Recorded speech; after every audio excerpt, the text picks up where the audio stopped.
দেখো রেকর্ডিং এর মেসেজ গেছে, আর স্ক্রিন শেয়ার আছে। Yes, ma'am.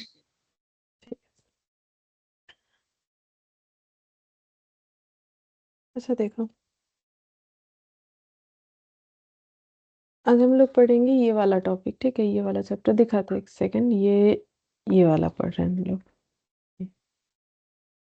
Framework for preparation and presentation of financial statement. तो ये पहले हेडिंग कर लेंगे, ठीक है।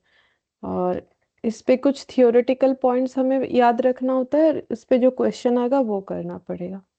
तो frame work for preparation and presentation financial statement.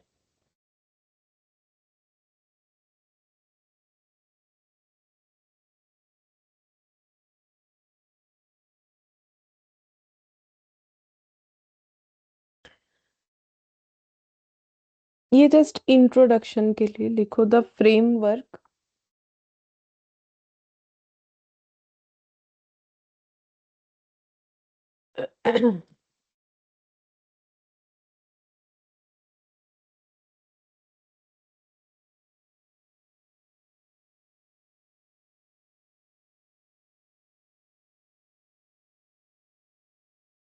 the framework set out the concept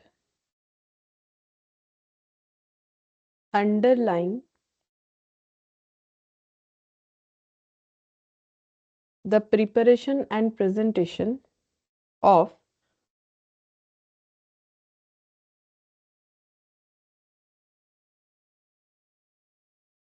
preparation and presentation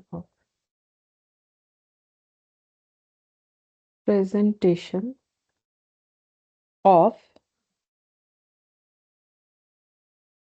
general purpose financial statement prepared by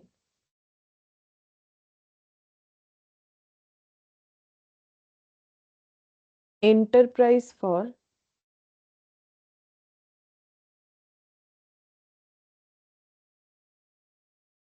external users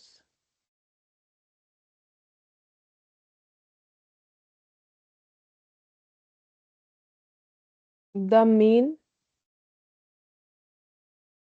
purpose of the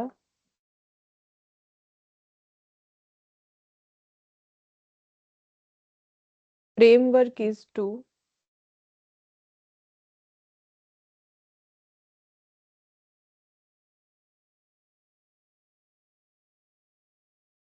assist point पहला वाला ऐसे करके लिख रहे हैं, enterprises in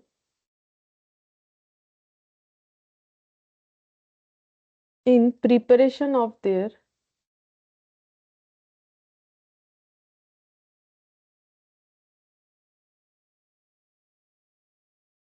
financial statements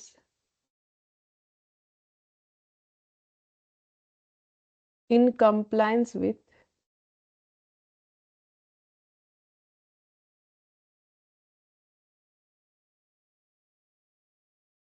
accounting standards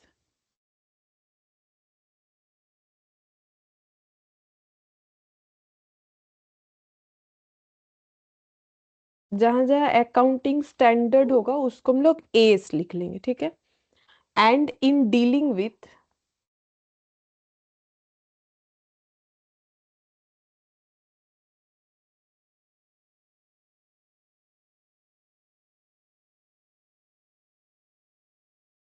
the topic not yet covered by accounting standards। S लिख लेते हैं। नेक्स्ट लिखेंगे एएस बी, ठीक है, मतलब अकाउंटिंग स्टैंडर्ड बोर्ड। एक बार पहले बोर्ड लिख, पूरा लिख देते हैं, उसको एएस बी बोलेंगे, ठीक है। उसके बाद से अकाउंटिंग स्टैंडर्ड बोर्ड, यानी कि AS B, in its task of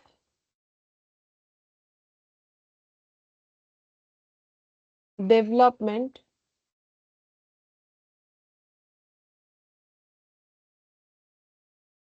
and review of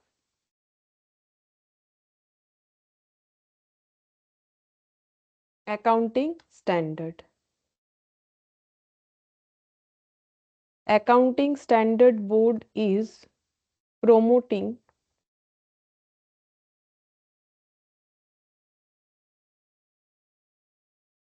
harmonization of regulations,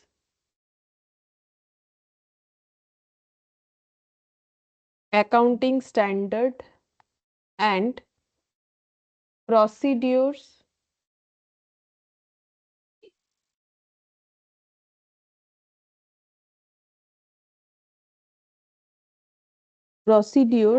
relating to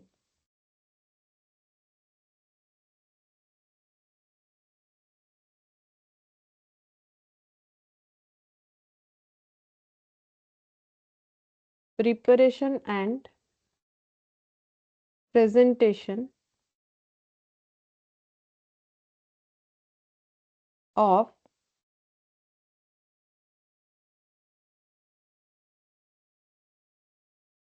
financial statements by providing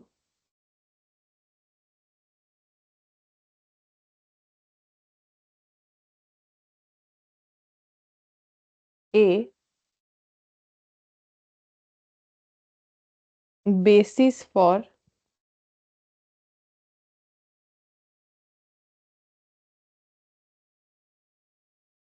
reducing the number of alternative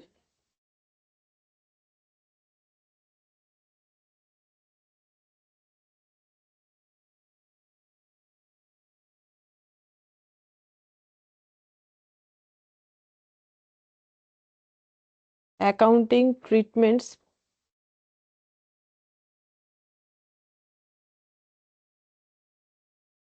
permitted by accounting standard। अच्छा, पहले ये वाला इंट्रो देख लेते हैं, ठीक है। इसमें क्या, अच्छा, इसमें भी और दो तीन पॉइंट बाकी हैं, और दो तीन पॉइंट बाकी। Auditors in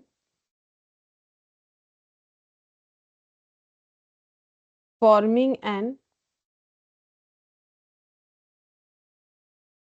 opinion as to weather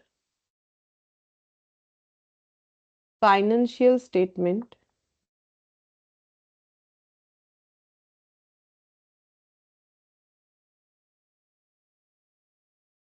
conform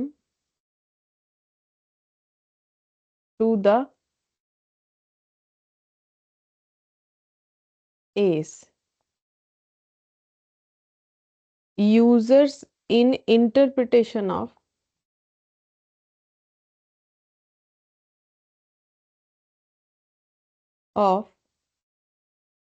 financial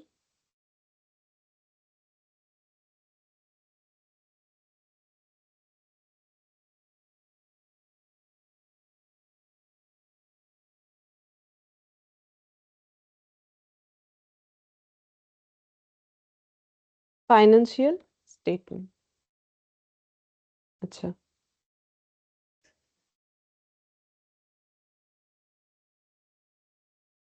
हम्म, देखो इसमें ये क्या लिखा हुआ है, ये ओवरव्यू है कि हम लोग पढ़ने क्या वाले हैं। तो बोल रहा है framework for preparation and presentation of financial statement. तो फाइनेंशियल स्टेटमेंट जो हम लोग बनाते हैं उसको कौन से बेसिस पे बनाते हैं। फ्रेमवर्क मतलब वही हो गया, ठीक है, कि इसका फ्रेमवर्क क्या है, कि इस हिसाब से बनाते हैं और कैसे करके इसे प्रेजेंट किया जाता है, ठीक है, वो बोला गया है। तो अब देखो इसमें बोल क्या रहा है, बोल रहा है the framework set out the concept underlying the preparation and presentation of general purpose financial statement prepared by enterprise for external users. बोल रहा है कि कोई भी ऑर्गेनाइजेशन या एंटरप्राइज जो भी बोलो, वो जब अपना फाइनेंशियल स्टेटमेंट बनाता है तो वो मेनली बनाता क्यों है, जो एक्सटर्नल यूजर्स होते हैं वो उनके यूज के लिए बनाता है। अब एक्सटर्नल यूजर्स कौन होते हैं वो भी हम लोग पढ़ेंगे आगे आगे जाके, बट ये सब देखो 11 में हम लोग थोड़ा बहुत किए हैं, ठीक है।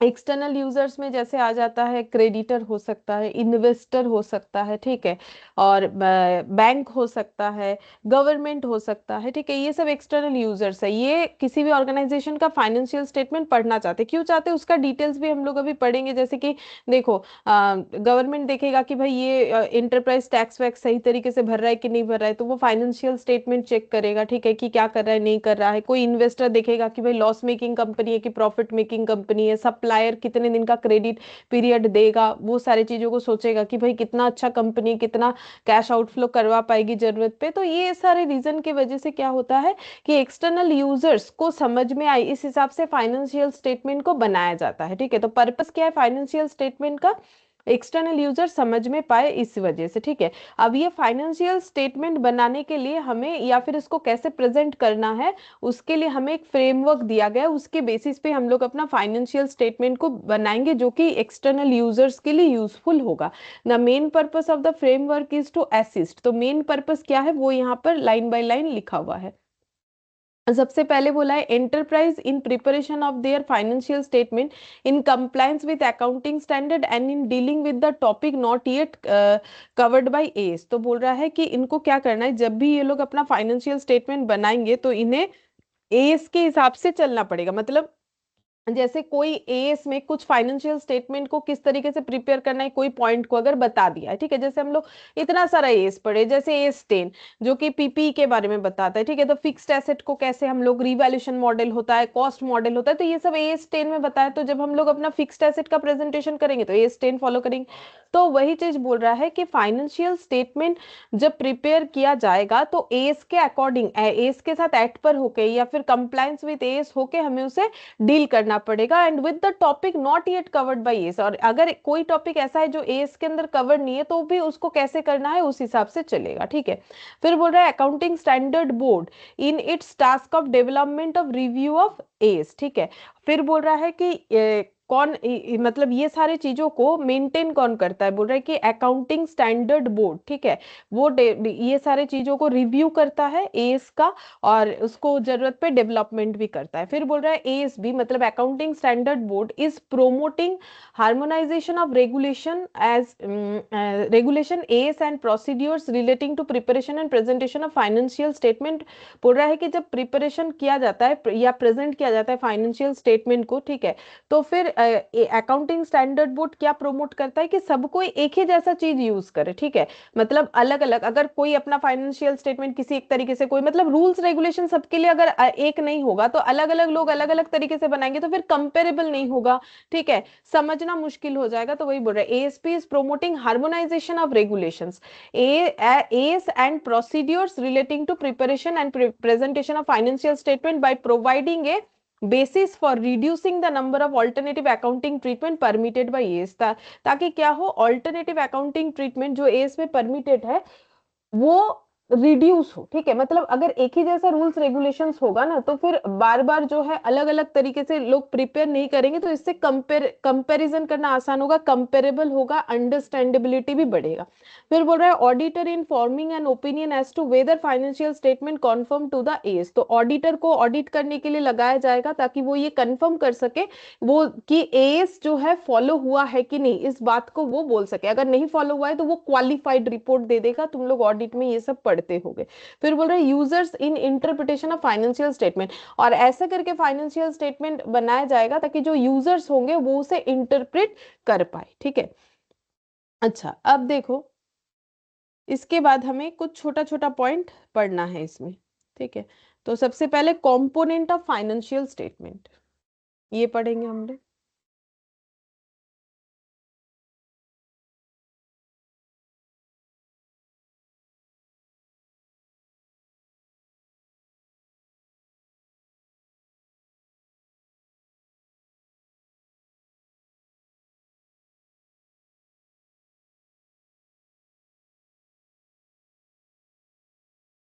फाइनेंशियल स्टेटमेंट का क्या क्या कंपोनेंट होता है? सबसे पहले होता है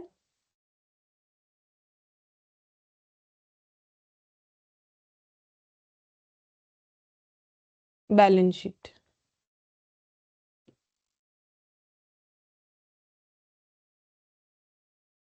बैलेंस शीट क्या होता है? Portrays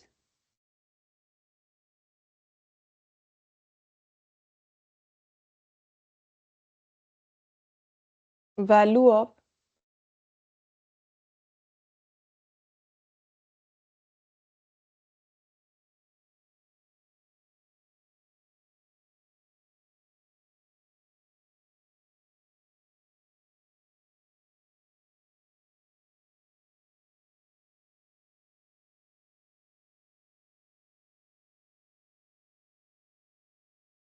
statement of PL.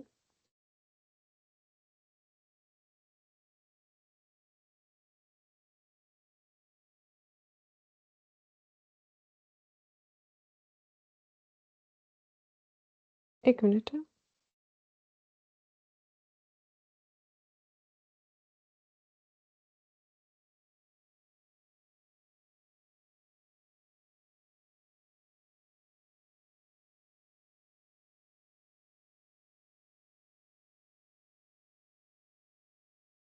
Statement of PL. Statement of PL में लिखेंगे presents the results of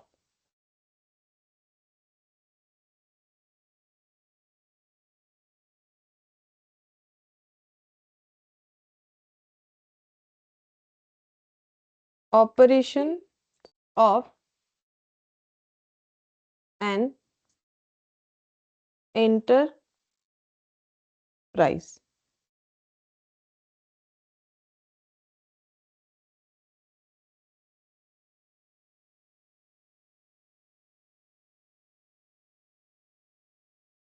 cash flow statement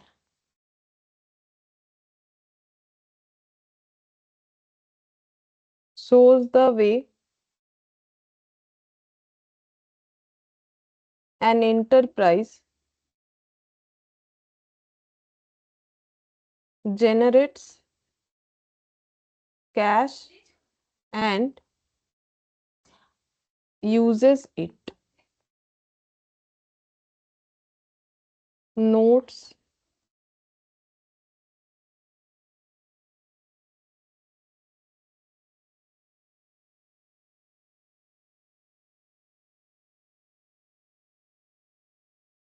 other statements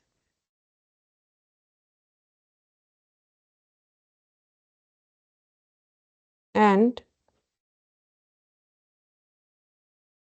other explanatory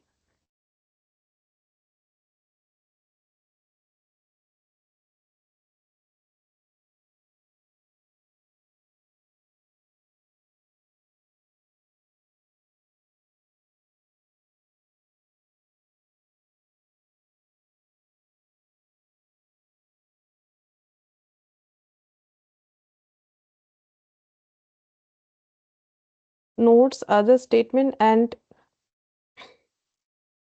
other explanatory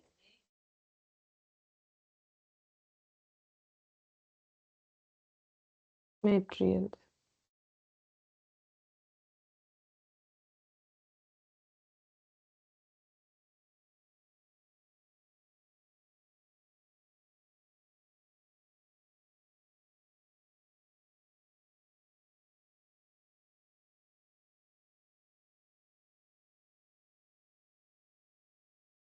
अच्छा, इसमें लिखेंगे presents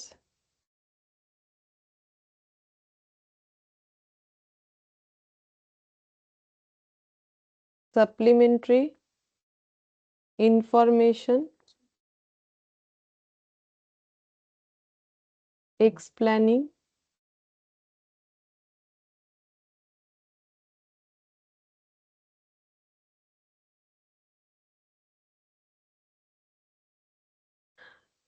डिफरेंट आइटम्स। ठीक है, तो ये हो गया हम लोग का कंपोनेंट। तो फाइनेंशियल स्टेटमेंट का मेन क्या क्या कंपोनेंट है, तो नाम अगर बोला जाए तो balance sheet, PL, cash flow statement, notes, other statement and other explanatory materials. ठीक है, तो बैलेंस शीट तो पता ही, बैलेंस शीट का मतलब क्या होता है, जहां पर हमें हमारे रिसोर्सेज का इकोनॉमिक वैल्यू दिखता है, कंट्रोल्ड बाय एन एंटरप्राइज। एक एंटरप्राइज के पास क्या क्या रिसोर्सेज है, उसका इकोनॉमिक वैल्यू दिखता है, मतलब क्या एसेट है और उससे हम लोगों ने क्या लाइबिलिटी जनरेट कर रखा है। स्टेटमेंट ऑफ पीएल सिंपल लिखा हुआ है, present the result of operation of an enterprise, मतलब बिजनेस करके प्रॉफिट हुआ है कि लॉस हुआ है वही दिखता है, उसी को हम लोग बोलते हैं स्टेटमेंट ऑफ पीएल। ठीक है, कैश फ्लो स्टेटमेंट में क्या होता है, show the way an enterprise generating cash and uses it, किस तरीके से कोई ऑर्गेनाइजेशन कैश जनरेट कर रहा है और उसको कैसे यूज कर रहा है। जैसे कि तीन तरीके से होता है, cash from operating activity, cash from financial, cash from investing activity. ठीक है, फिर notes, other statement and other explanatory material. ठीक है, तो उसमें क्या बोल रहा है, नोट्स जैसे कि हम लोग जो कंपनी फाइनेंशियल स्टेटमेंट जब बनाते हैं तो वहां देखोगे, या फिर अभी तो कंपनी के सारे फाइनेंशियल स्टेटमेंट को इस तरीके से बनाना मैंडेटरी हो गया है कि जैसे नोट्स टू अकाउंट्स बनता है, जैसे जैसे मान लो हो गया नॉन करेंट एसेट, उसके अंडर पीपी, या पीपी के अंदर क्या क्या है वो लिखना। ठीक है, तो कुछ भी अगर नोट्स बनाना है तो वो भी हमारे फाइनेंशियल स्टेटमेंट का पार्ट होता है, नोट्स टू अकाउंट्स जो होता है। ठीक है, या फिर कुछ एक्सप्लेनेटरी स्टेटमेंट है, जैसे कि लोन लिया है, इतना इस बैंक से लिया, उतना उस बैंक से लिया, या फिर कोई कंटिजेंट लाइबिलिटी है तो उसका नोट्स देना। ठीक है, तो वो होता है supplementary information explaining different items. तो अलग अलग आइटम को हमें एक्सप्लेन करने के लिए अगर हम लोग को सप्लीमेंट्री इंफॉर्मेशन वगैरह यूज कर रहे हैं, ठीक है, तो वो हो गया एक्सप्लेनेटरी मटेरियल्स, वो सारी चीजों को बोलते हैं कॉम्पोनेंट ऑफ फाइनेंशियल स्टेटमेंट। अब हम लोग पढ़ेंगे users of financial statement. Financial statement के यूजर्स कौन कौन होते हैं, users of financial statement.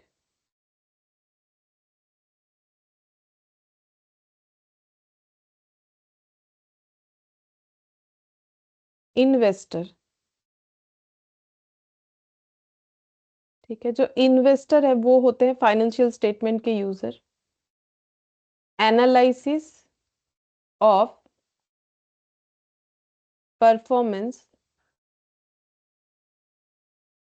Profitability,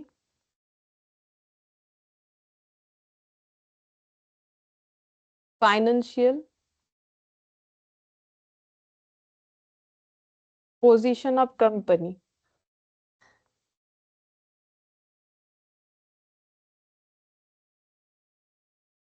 तो इन्वेस्टर क्या है, इन्वेस्टर क्यों होता है फाइनेंशियल स्टेटमेंट का यूजर्स, क्योंकि उसे अगर किसी एंटरप्राइज में इन्वेस्ट करना है तो उसे उस एंटरप्राइज का परफॉर्मेंस एनालिसिस करना पड़ेगा, प्रॉफिटेबल है कि नहीं वो कंपनी, उसका फाइनेंशियल पोजीशन क्या है, वो सारी चीजों को चेक करना पड़ता है, इसीलिए इन्वेस्टर के लिए फाइनेंशियल स्टेटमेंट बहुत जरूरी होता है। ठीक है, फिर इम्प्लॉइज। ठीक है, इम्प्लॉइज जो है वो क्यों फाइनेंशियल स्टेटमेंट के यूजर्स होते हैं, मतलब उनको क्या जरूरत है फाइनेंशियल स्टेटमेंट का, तो उसमें लिखेंगे knowledge of stability,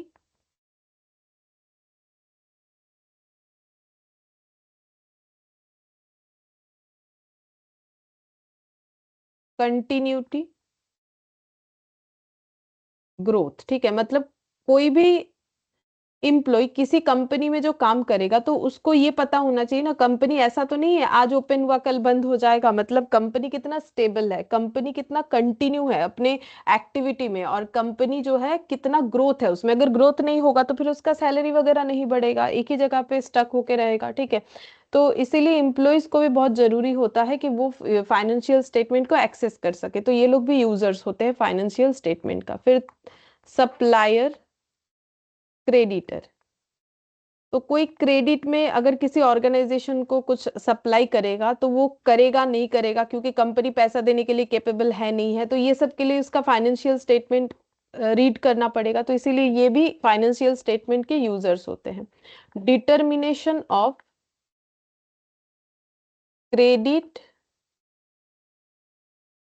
credit worthiness, ठीक है, कि कितना कंपनी क्रेडिट को पे करने के लिए केपेबल है, ये पता करने के लिए सप्लायर जो है, यूजर्स होते हैं फाइनेंशियल स्टेटमेंट का, सप्लायर या क्रेडिटर। फिर कस्टमर्स,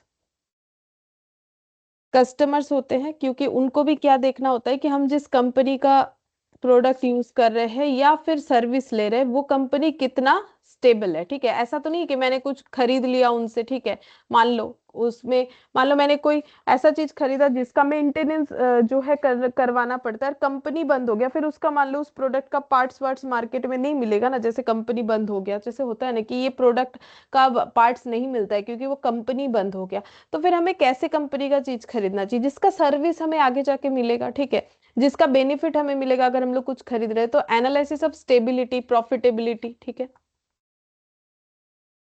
कंपनी अच्छा प्रोडक्ट बेच रही है नहीं बेच रही है, तो अगर अच्छा बिजनेस चल रहा है तो प्रॉफिटेबिलिटी होगा, प्रॉफिट मेकिंग कंपनी होगा। तो कस्टमर्स भी हो गए यूजर्स।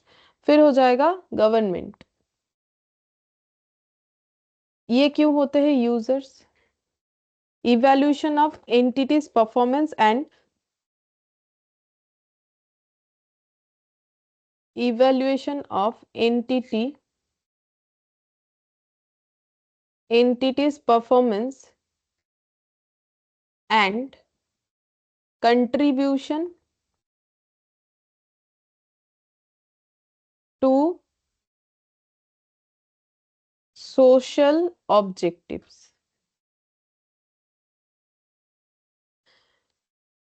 बोल रहा है कि इवैल्यूएशन ऑफ एंटिटीज परफॉर्मेंस, तो गवर्नमेंट को क्या जरूरत है किसी कंपनी का फाइनेंशियल स्टेटमेंट को रीड करने का, ताकि वो उसका परफॉर्मेंस जो है इवैल्यूएट कर पाए, और वो सोशल रिस्पॉन्सिबिलिटी के नाम पे जो भी पे करना होता है, जो भी खर्चा तुम लोग टैक्स में पढ़े होगे, तो वो सब कर रहा है कि नहीं, ठीक है। तो यहाँ पर वही लिखा है, कंट्रीब्यूशन टू सोशल ऑब्जेक्टिव्स, कितना वो कर रहा है, ठीक है, जैसे टैक्स वैक्स सही तरीके से भर रहा है कि नहीं, या फिर उसके साथ और कुछ रूल्स रेगुलेशंस अगर कंपनी के ऊपर एप्लीकेबल है कि सोशल रिस्पॉन्सिबिलिटी के नाम पे ये करना है वो करना है, तो कर रहा है कि नहीं, ठीक है। फिर डिटरमाइन वेदर लेंडर्स, जो पैसा वैसा उधार देते हैं, उनके लिए भी फाइनेंशियल स्टेटमेंट रीड करना बहुत जरूरी होता है। क्यों? ताकि वो डिटरमाइन कर पाए कि इस कंपनी को लोन देंगे या नहीं देंगे। Determine whether there loan and the interest attaching to them will be paid when due। तो बोल रहा है कि whether there determine whether their loans and the interest attaching to them will be paid when due, मतलब बोल रहा है कि लोन लिया है तो लोन का इंटरेस्ट वगैरह समय पे पे हो रहा है कि नहीं हो रहा है, उसके लिए फाइनेंशियल स्टेटमेंट देखेंगे तो पता चलेगा ना।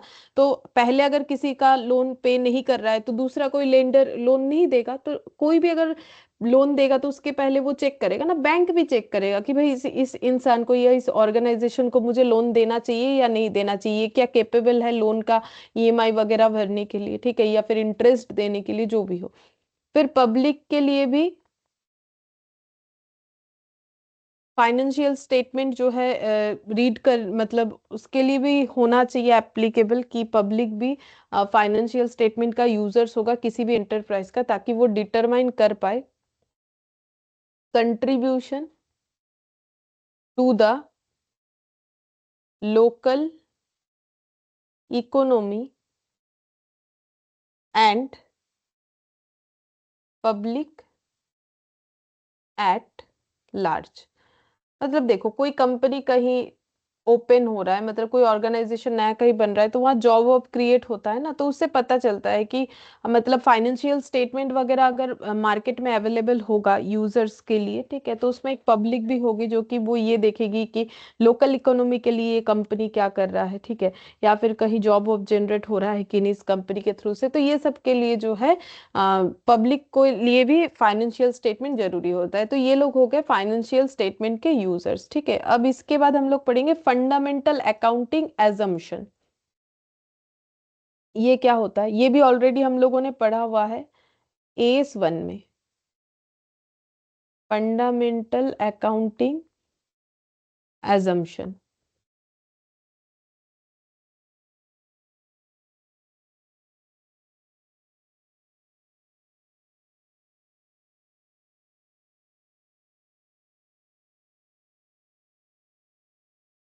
अच्छा, फंडामेंटल अकाउंटिंग एजम्पशन में लिखेंगे एक्रूअल, गोइंग कंसर्न और कंसिस्टेंसी। तो एक्रूअल का मतलब क्या है? एक्रूअल का मतलब जिस बेसिस पे हम लोग अपना फाइनेंशियल स्टेटमेंट बनाते हैं, एक्रूअल बेसिस पे, जैसे क्रेडिट सेल हुआ तो भी रिकॉर्ड करेंगे, कैश सेल हुआ तो भी रिकॉर्ड करेंगे, और एक्रूअल बेसिस पे ही सारा अकाउंटिंग सिस्टम चलता है, ठीक है। तो ट्रांजैक्शन जब हुआ उसे रिकॉर्ड कर दो, कैश रिसिप्ट होना चाहिए था, हुआ या नहीं हुआ, या फिर कैश पे होने वाला था, हुआ या नहीं हुआ, उससे कोई मतलब नहीं है। ट्रांजैक्शन ऑकर होने से ही एंट्री करना पड़ता है। तो transactions are recognized as and when they occur, as and when they occur without considering receipt,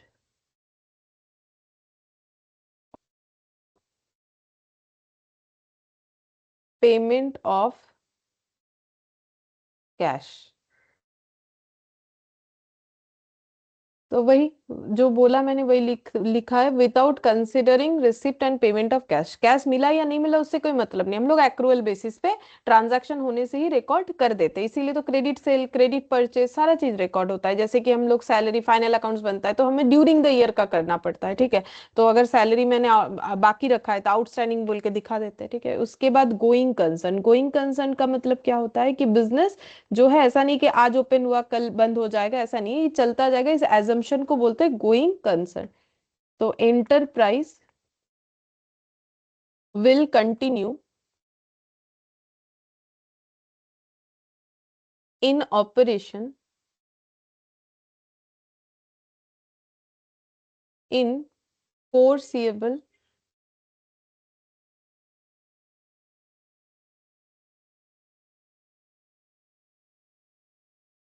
future and will not liquidate. तो बोल रहा है कि ऐसे ही नहीं कि कंपनी फ्यूचर में लिक्विडेट यानी बंद हो जाएगा, ऐसा कुछ नहीं है। कंटिन्यू उसका ऑपरेशन चलेगा, ये एजम्पशन के साथ ही बिजनेस चलता है। इसी एजम्पशन को गोइंग कंसर्न बोलते हैं, ठीक है, कि कंटिन्यू रखेगा ये अपने काम को, ठीक है। ऐसा नहीं कि फ्यूचर में ये बंद हो जाएगा। अच्छा, फिर नेक्स्ट लिखेंगे कंसिस्टेंसी।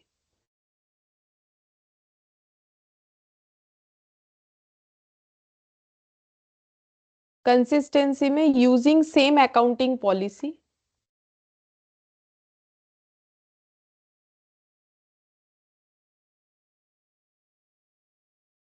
तो जो भी अकाउंटिंग पॉलिसीज यूज होता है वो एज इट इज चलता जाएगा, ठीक है। और अगर बाई चांस कुछ चेंज होता है, ये हम लोगों ने बहुत सारे एएस के डिस्क्लोजर में देखा है कि हम लोग अकाउंटिंग पॉलिसी, ये एस 1 में भी देखा है कि अकाउंटिंग पॉलिसी जो फॉलो कर रहे हैं वही करते रहना होता है, और बाई चांस अगर चेंज करना पड़ता है तो उसका रीजन बताना पड़ता है, क्यों चेंज कर रहे हैं, उसका इम्पैक्ट क्या आ रहा है, वो सारे चीज हमें डिस्क्लोज करना पड़ता है, ठीक है। तो यहाँ पर using same accounting policies for similar transaction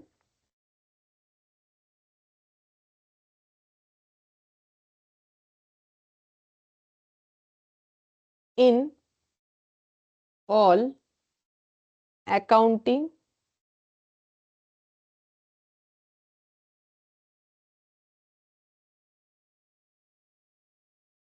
in all accounting periods, ठीक है।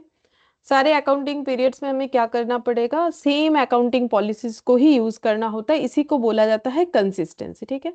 अच्छा, इसके बाद हम लोग नेक्स्ट पढ़ेंगे qualitative characteristics of financial statement. Qualitative characteristics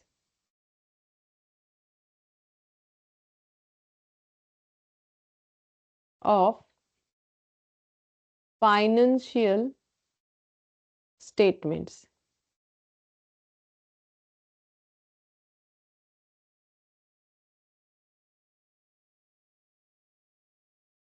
understandability,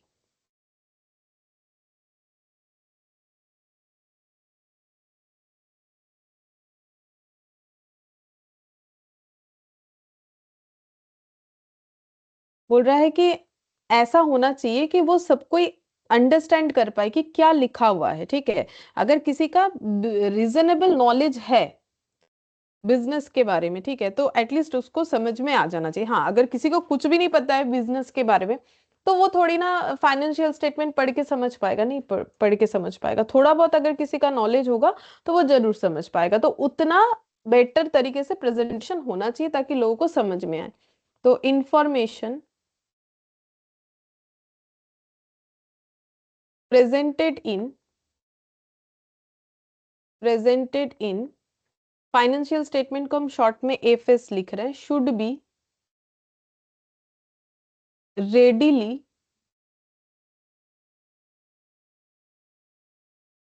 understandable bye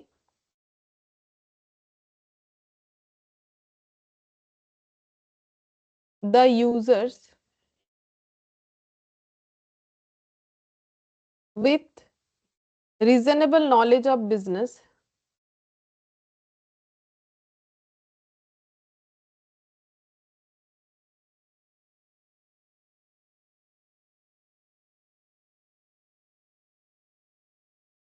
and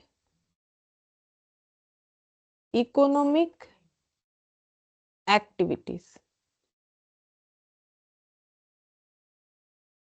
बोल रहा है information presented in financial statement should be readily understandable, ठीक है, वो अंडरस्टैंडेबल होना चाहिए यूजर्स के तरफ से, ताकि मतलब यूजर्स को समझ में आए, by the users with reasonable knowledge of business and economic activities.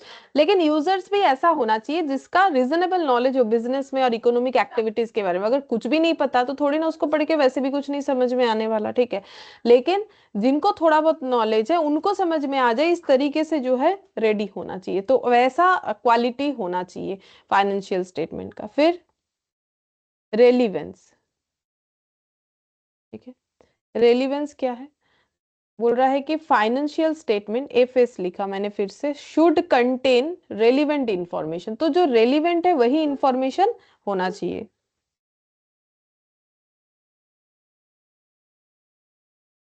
Should contain relevant information only.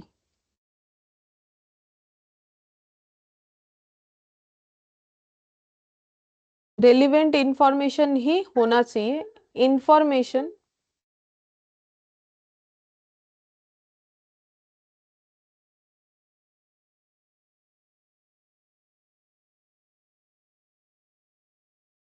information which likely to influence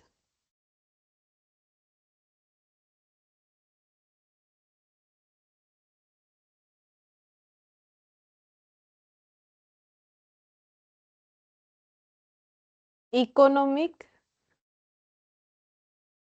decision of the users is called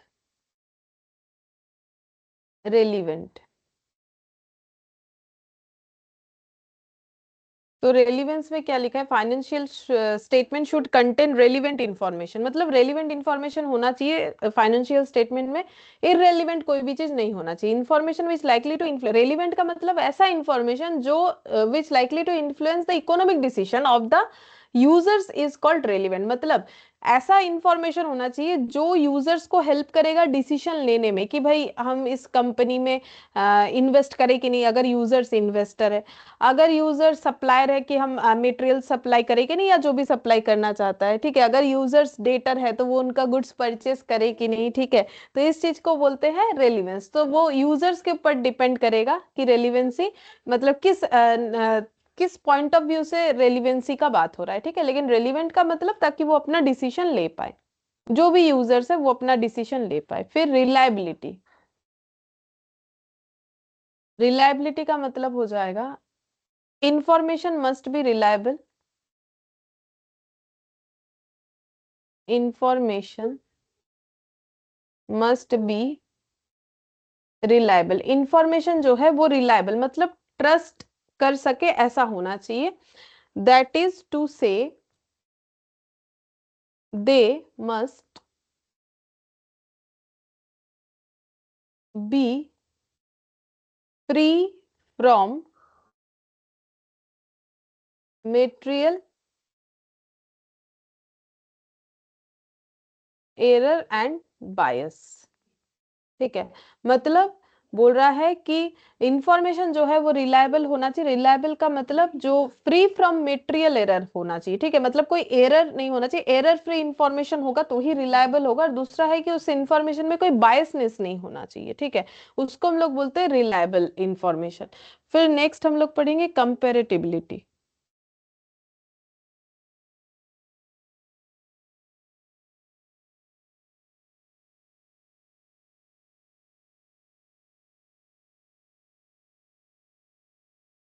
financial statement should provide both inter and intra firm comparison. बोल रहा है कि financial statement जो है ऐसा होना चाहिए, comparable कैसे होगा, बोल रहा है कि इंटर फर्म और इंट्रा फर्म दोनों कंपैरिजन उसमें पॉसिबल है। इंटर फर्म और इंट्रा फर्म का मतलब जैसे अपने ही पास्ट जो है ईयर के साथ प्रेजेंट ईयर का कंपैरिजन, और एक होता है कि सेम सेक्शन में अगर कोई और एंटरप्राइज है उसके साथ अपना कंपैरिजन। मतलब सीधा बात है, अपने ही टेस्ट के साथ, मतलब मान लो कि एक अकाउंट टेस्ट पहले हुआ था फिर एक अकाउंट टेस्ट हो रहा है, तो वो दोनों में कंपेयर करना कि पहले क्या कितना अच्छा परफॉर्मेंस दिए हो और अभी कितना दे रहे हो वो। और एक होता है कि दूसरे के साथ कंपेयर करना। ठीक है, तो इंटरफर्म और इंटरफर्म दोनों कंपैरिजन पॉसिबल हो ऐसा होना चाहिए। ठीक है, तो ये हम लोग का हो गया qualitative characteristics of financial statement. ठीक है, अब नेक्स्ट हम लोग पढ़ेंगे elements of financial statement. Elements of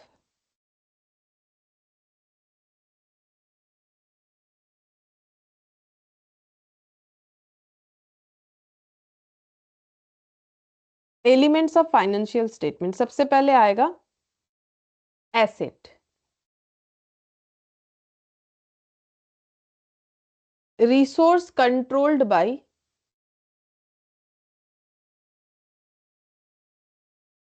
asset का मतलब होता है resource controlled by the enterprise as a result of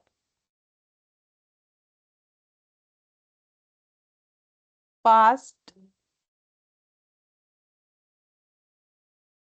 events from which future economic benefits are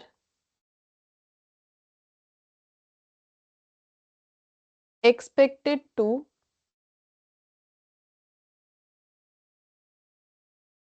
flow to the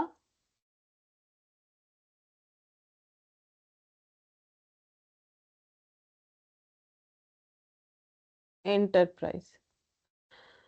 बोल रहा है कि resource resource controlled by the enterprise as a result of past event from which future economic benefits are expected to flow to the enterprise। मतलब asset का मतलब क्या होता है, एसेट का मतलब हो गया कि हम लोगों को जिससे फ्यूचर में इकोनॉमिक बेनिफिट मिलता है उसी को हम लोग क्या बोलते हैं, फिक्स्ड एसेट बोलते हैं। ठीक है, या एसेट, एसेट का भी डेफिनेशन में वही चीज आता है कि जो हमें फ्यूचर में कोई इकोनॉमिक बेनिफिट देगा। ठीक है, और जिसका बेनिफिट एंटरप्राइज को फ्लो होगा उसी को हम लोग बोलते हैं एसेट्स। ठीक है, तो यहाँ पर एसेट हो गया हम लोग का फाइनेंशियल स्टेटमेंट का पहला एलिमेंट। ठीक है, फिर दूसरा लिखेंगे liability.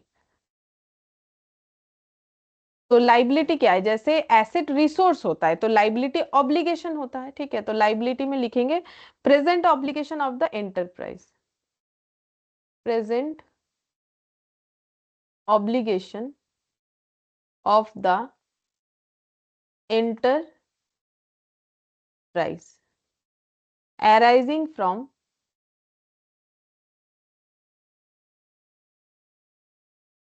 past events।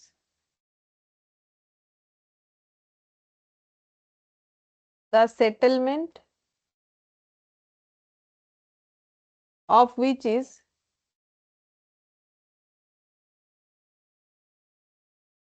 expected to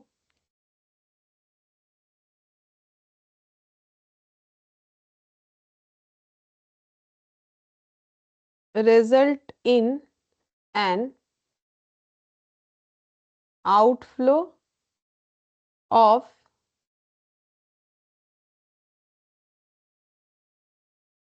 resource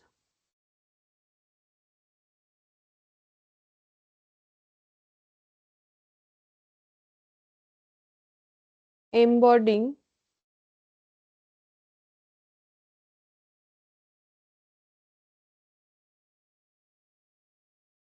economic benefit।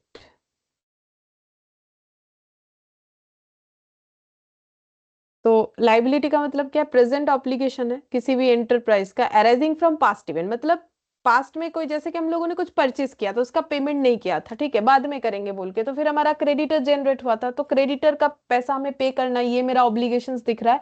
तो पास्ट में मैंने कुछ परचेज किया था, इस वजह से मेरा ऑब्लिगेशन जनरेट हुआ है, तो वही चीज बोल रहे हैं, present obligation arising from past event, the settlement of which is expected to result in an outflow of resources embodying economic benefit. तो बोल रहा है जब हम लोग उस ऑब्लिगेशन को सेटल करेंगे तो हमारा कैश आउटफ्लो होगा, ठीक है, तो उसी को बोल रहा है कि रिसोर्स का आउटफ्लो होगा, तो इसी चीज को बोला जाता है लाइबिलिटी, ठीक है। नेक्स्ट हम लोग लिखेंगे इक्विटी। इक्विटी क्या होता है? इक्विटी में लिखेंगे residual interest in the asset of N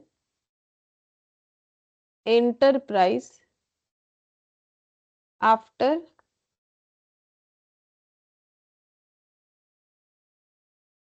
deducting all it's liabilities.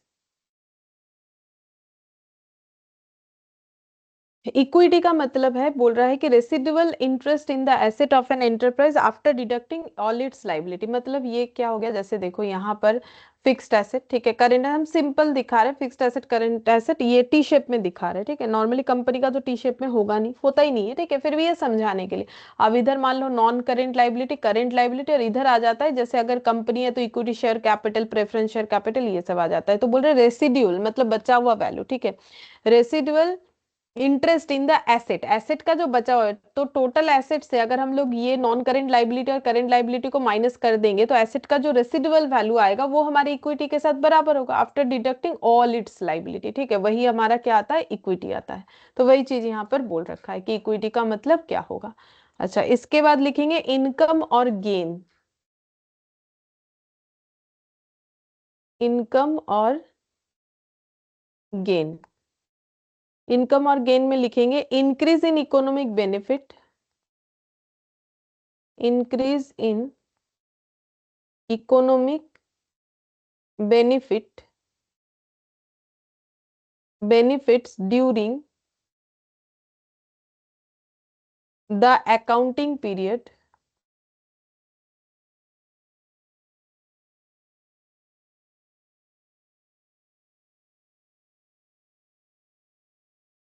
in the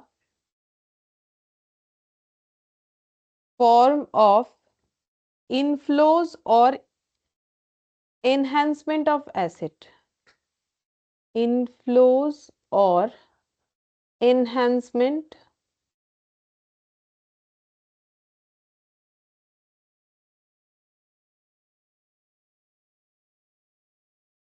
of assets or decrease in liability,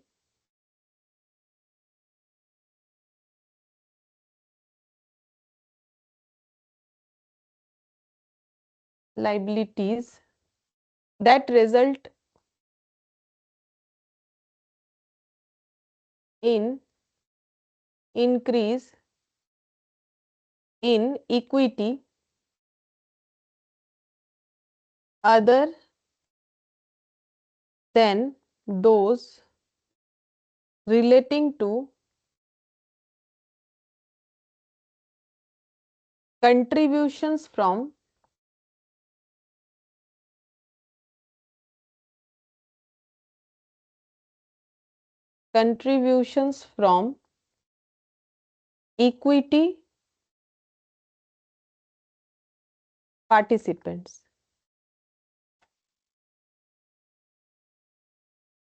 अच्छा, ये क्या बोल रहा है कि जैसे इनकम या गेन होने से क्या होगा, हमारा इकोनॉमिक बेनिफिट इंक्रीज हो रहा है। इनकम होने का मतलब during the accounting period in the form of inflows और एनहेंसमेंट ऑफ एसेट। तो बोल रहा है कि अगर हमारा एसेट बढ़ रहा है, ठीक है, इन एसेट का इनफ्लो हो रहा है या इनहेंसमेंट एसेट का हो रहा है, इसका मतलब भी बढ़ना, ठीक है। तो इसका मतलब हम लोग का इकोनॉमिक बेनिफिट जो है वो इंक्रीज हुआ है किसी एक अकाउंटिंग पीरियड में। और वो हमें कैसे पता चलेगा, अगर हमारा एसेट बढ़ रहा है, जैसे हमारा कैश बढ़ रहा है, हमें डेटर से पैसा मिला, तो वो भी एक इनकम है, ठीक है। तो वही चीज, हमारा अगर एसेट बढ़ रहा है तो हमें पता चलेगा कि हमारा जो है इकोनॉमिक बेनिफिट इंक्रीज कर रहा है। और डिक्रीज इन लाइबिलिटीज, या फिर उल्टा बोल सकते हैं कि मेरा लाइबिलिटी डिक्रीज हो रहा है, that result in increase in equity, जिससे जिसका मतलब मेरा इक्विटी बढ़ेगा। तो अभी देखो बैलेंस शीट, अभी हम लोगों ने यहाँ पर अगर ये current liability, non current liability, ठीक है, इधर इक्विटी, तो अगर ये मेरा कम होगा, यहाँ पर कोई भी लाइबिलिटी कम होगा, तो ऑटोमेटिकली इक्विटी का वैल्यू क्या होगा, बढ़ जाएगा। Other than those relating to contributions from equity participants, ठीक है।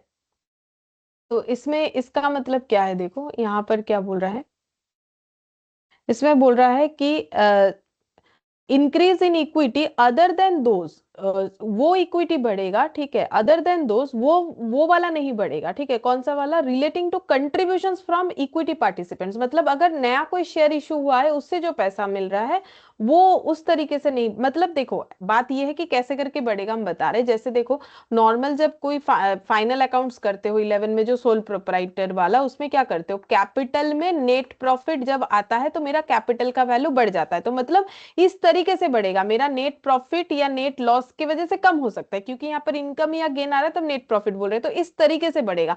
कैपिटल का वैल्यू ऑटोमेटिकली नहीं बढ़ जाता है। तो वही चीज बोल रहा है कि कैसे बढ़ता है, तो उस गेन के थ्रू से बढ़ता है। तो ये चीज बोल रहा है कि that result in increase in equity other than those relating to contribution from equity participants. मतलब अब कंपनी का देख लो तो इक्विटी शेयर कैपिटल ऑटोमेटिकली थोड़ी ना बढ़ जाएगा, उसको यूज करके हम लोगों ने जो प्रॉफिट कमाया, गेन कमाया, उसके थ्रू से हमारा टोटल कैपिटल बढ़ता है। तो ये चीज बोला हुआ है, ठीक है।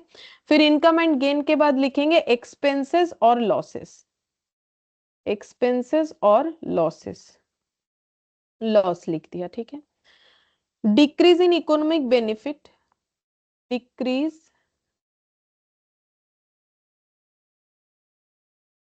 In economic benefit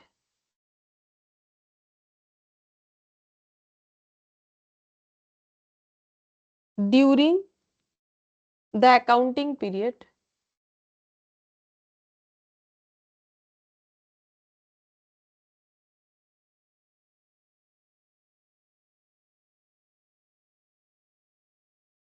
in the form of outflow or depletion of assets or incurrence of liabilities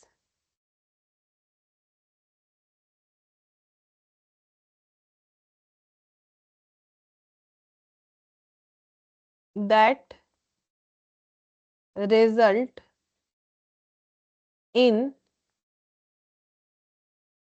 decrease in equity other than those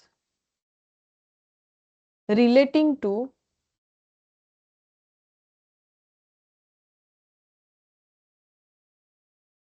distribution to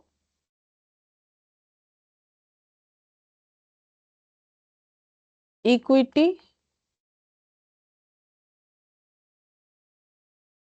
participants।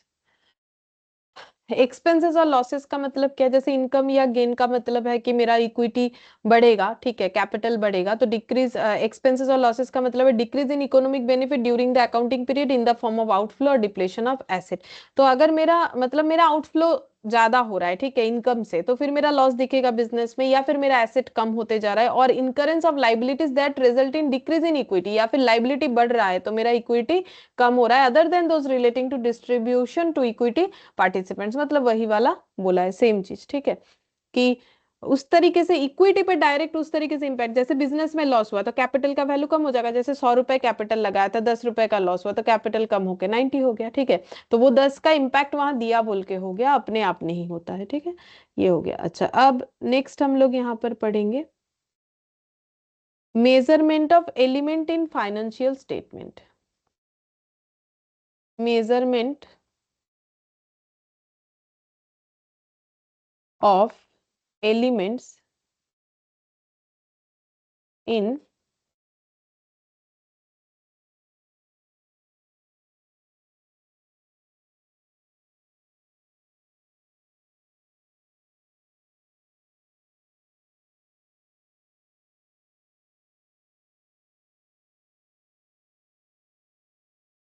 Financial statement का जो एलिमेंट्स है उसको हम लोग कैसे मेजर कर सकते हैं, ये पॉइंट्स पे हमारा जो है प्रैक्टिकल क्वेश्चन होता है।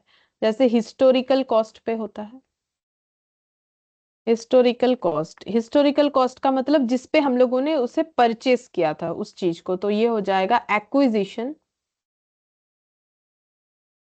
प्राइस, हिस्टोरिकल कॉस्ट का मतलब, ठीक है, ये थोड़ा थोड़ा कॉस्ट में भी पड़ा हुआ है। फिर करेंट कॉस्ट, करेंट कॉस्ट का मतलब आज अगर हम लोग उस एसेट को खरीदने जाए तो हमें कितने में मिलेगा, उसको बोलते हैं करेंट कॉस्ट। तो उसमें लिखो assets are carried,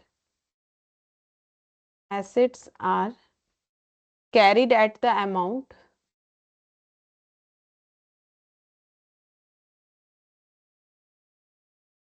at the amount of cash और cash equivalent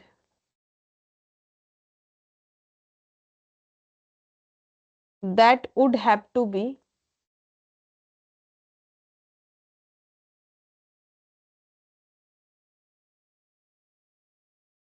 paid if the same or an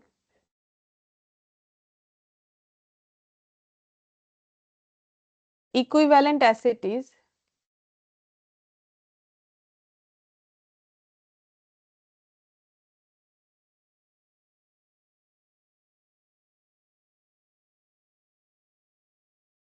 acquired currently, liabilities are carried at the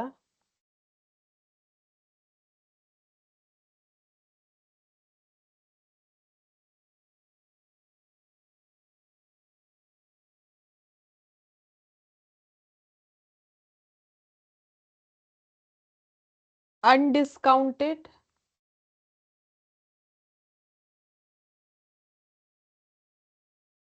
amount of cash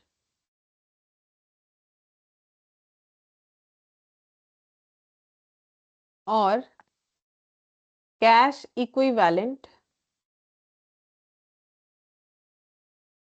that would be required to settle, that would be required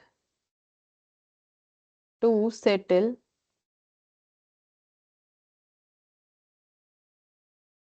the obligation currently।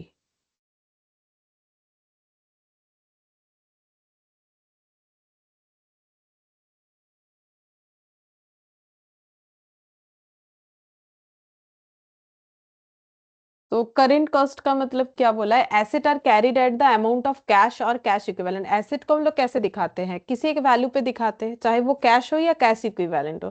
That would have to be paid if the same और an equivalent asset is acquired currently, अगर हम लोग उस same वैसा ही asset या फिर उसके जैसा कोई एसेट को खरीदने जाए तो हमें जो अमाउंट पे करना पड़ेगा वही एसेट का कैरिड अमाउंट होता है. Liabilities are carried at the undiscounted amount of cash और cash equivalent that would be required to settle the obligation currently. बोल रहा है कि लेकिन करेंटली जो लाइबिलिटी है हमारा, यानी जो ऑब्लिगेशन है हमारा, अगर वो हमें सेटल डाउन करना है तो carried at the discounted amount of cash और कैश इक्विवेलेंट. मतलब डिस्काउंटेड अमाउंट का मतलब वही टाइम वैल्यू ऑफ मनी. जैसे कि हम लोगों ने लोन लिया, ठीक है, तो लोन लिया तो वो इंटरेस्ट क्यों देते हैं? टाइम वैल्यू ऑफ मनी के लिए देते हैं ना, कि हमें इंटरेस्ट इसीलिए देना पड़ेगा क्योंकि अगर हम लोग बोलेंगे कि मेरा एक 10,000 का लोन है, ठीक है, जिसको मैंने 5 साल में 2,000 करके देना है, लेकिन लेने वाला मेरे से 5 साल में 2,000 2,000 2,000 करके लेगा तो उसका तो लॉस हो जाएगा. क्यों? क्योंकि ये 2,000 का परचेसिंग पावर इसका इसका इसका अलग अलग होगा, ठीक है, इसीलिए वो क्या मांग लेता है? इंटरेस्ट मांग लेता है. तो फिर वही चीज बोला है कि जब हम लोग ऑब्लिगेशंस लाइबिलिटीज जब पे करते हैं तो वो कैसे होता है? कैरिड ऑन कैसे होता है? At undiscounted amount of cash और cash equivalent that would be required to settle the obligation currently, ठीक है. तो ये अनडिस्काउंटेड अमाउंट पे होता है, डिस्काउंट करके नहीं होता है, ठीक है. अच्छा, फिर यहाँ पर हो जाएगा करेंट कॉस्ट. फिर रियलाइजेबल रियलाइजेबल यानी settlement.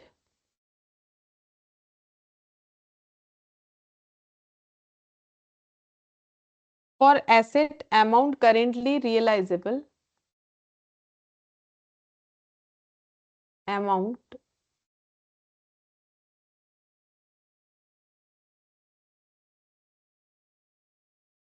currently realizable on sale of the asset in an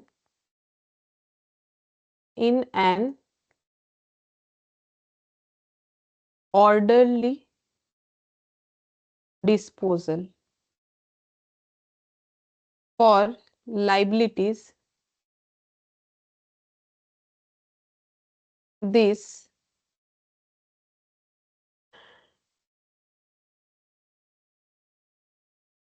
realizable इसे वैल्यू लिख दो तो realizable value. For liability next page में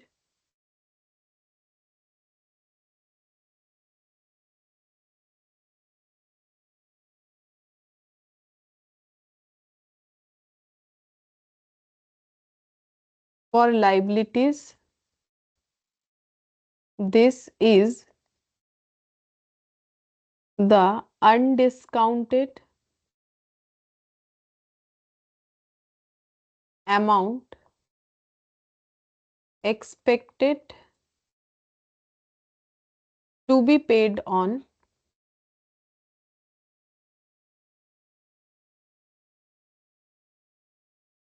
settlement of liability in normal course of business. In normal course of business. ठीक है, ये समझा देते हैं पहले.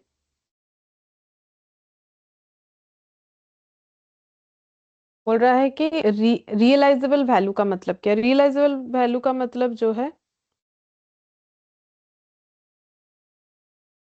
देखो, रियलाइजेबल वैल्यू का मतलब है for asset amount currently realisable on sale of the asset in an orderly disposal. मतलब रियलाइजेबल वैल्यू का मतलब क्या? मेरा एक एसेट था जिसको मैंने अभी बेच दिया, बेच के मुझे जो मिला वही मेरा रियलाइजेबल वैल्यू है. और लाइबिलिटीज के लिए क्या है? For liabilities this is undiscounted amount expected to be paid off on settlement of liability. जब लाइबिलिटी सेटल होगा तो हम लोग को ये अमाउंट पे करना, जो अमाउंट पे करना पड़ेगा, अनडिस्काउंटेड अमाउंट, ठीक है, expected to paid on settlement of liability in normal course of business, ठीक है, तो वो हो जाएगा मेरा रियलाइजेबल वैल्यू. लाइबिलिटीज के केस में ऑलवेज जो है अनडिस्काउंटेड होता है. और नेक्स्ट लिखेंगे प्रेजेंट वैल्यू.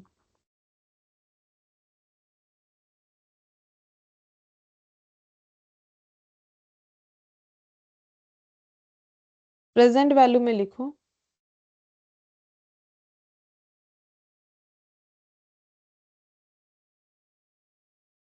एक मिनट। हाँ,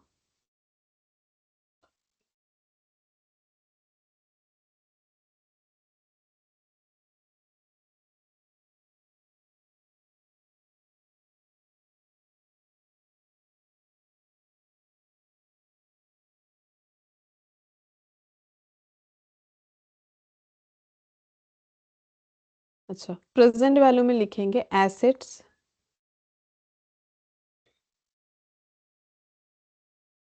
assets are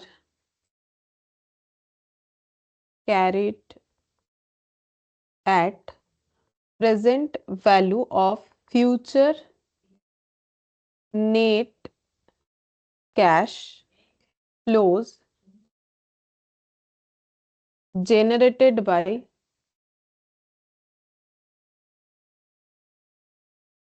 the concerned asset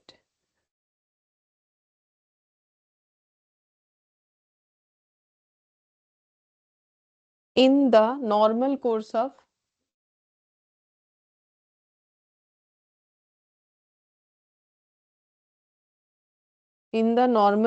of business.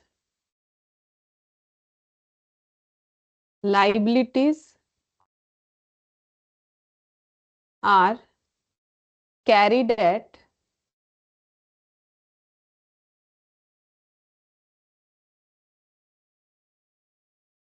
present value of future net cash flows, present value of future net cash flows that are expected to be required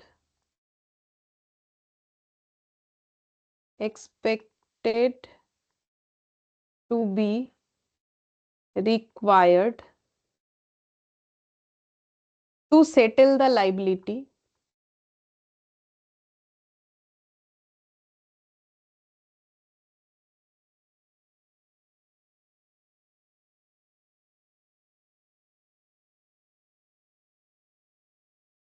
to settle the liability in the normal course of business, in the normal course of business.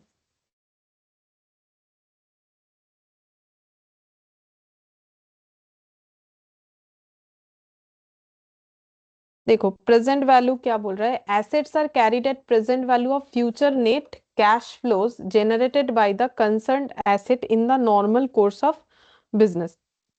तो normal course of business में क्या होता है, बोल रहा है कि asset को हम लोग कौन से वैल्यू में दिखाते हैं, बोल रहे हैं present value of future net cash flows.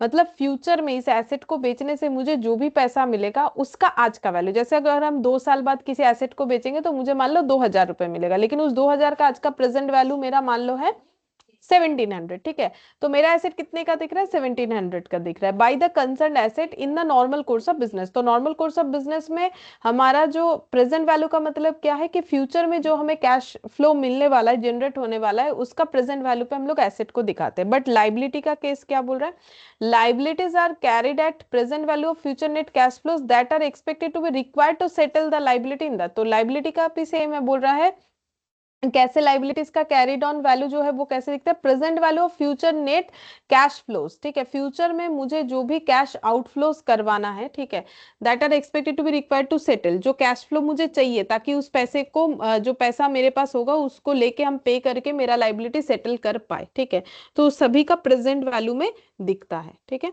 तो प्रेजेंट वैल्यू का मतलब ये हो गया कि discounted value of future cash flow में दिखता है। ठीक है, discounted value of future cash flow में दिखता है। जैसे कि कोई भी देख लो, जैसे कि मान लो लॉन्ग टर्म लोन्स। ठीक है, तो लोन जैसे मान लो मैंने लोन लिया है जितने का, तो मेरा उतने का ही दिखेगा ना। जैसे मान लो मैंने 1 लाख का लोन लिया है, ठीक है, तो मेरा 1 लाख का लोन दिखेगा। और जैसे कुछ और रिटायरमेंट कोई बेनिफिट कंपनी देना चाहती है तो वो ऑब्लिगेशंस वगैरह। ठीक है, तो ये basically time value of money को रिफ्लेक्ट कर रहा है। ठीक है, तो ये जो present value of future net cash flows उस पे दिखता है, तो इसका मतलब ये होता है। ठीक है, और ये वाला एक बार और बता देते हैं ये वाला पॉइंट।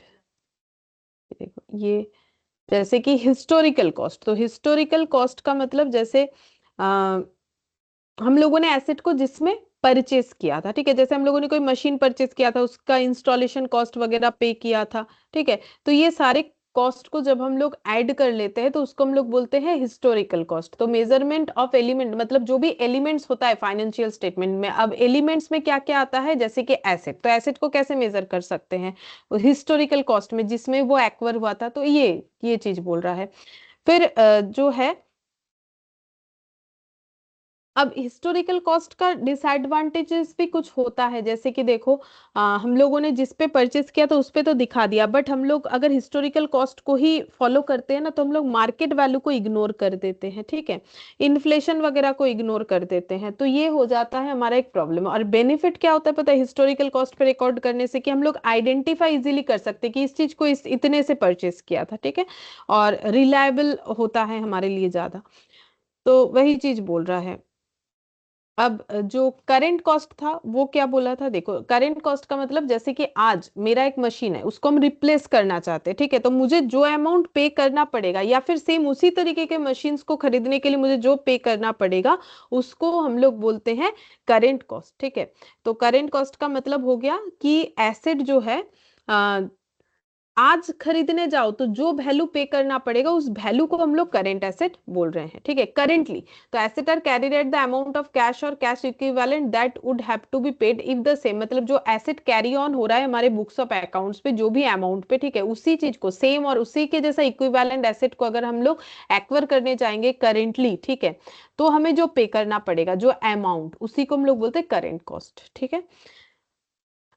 और रियलाइजेबल वैल्यू का मतलब हो जाता है, जैसे कि देखो हम लोग इन्वेंट्री को कैसे वैल्यू करते हैं, कॉस्ट और NRV which ever is lower, तो एनआरवी का मतलब होता है रियलाइजेबल वैल्यू, ठीक है, तो हम लोग किस पे रिकॉर्ड करते हैं, एनआरवी पे करते हैं, ठीक है। तो ये रियलाइजेबल वैल्यू का मतलब वही होता है कि एसेट का वैल्यू हम लोग, रियलाइजेबल वैल्यू उसका क्या होगा, बेच के जो मिलेगा वही, ठीक है। और लाइबिलिटी का रियलाइजेबल वैल्यू क्या होगा, कि हमें फ्यूचर में उसको सेटल करने के लिए जो पे करना पड़ेगा, वही हम लोग का लाइबिलिटी का रियलाइजेबल वैल्यू हो जाएगा, वही बोला है, for asset and amount currently realisable on sale of an asset in an orderly disposal, ठीक है, अगर हम लोग अभी डिस्पोज करने जाए तो जो पैसा हमें मिलेगा वो मेरा रियलाइजेबल वैल्यू, और लाइबिलिटी के लिए जो डिस्काउंटेड वैल्यू होता है,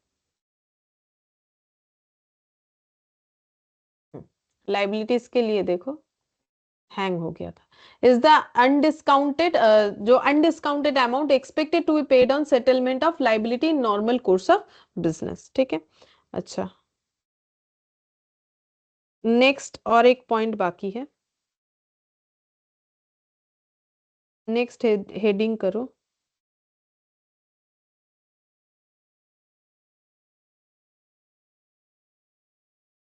एक मिनट, हाँ।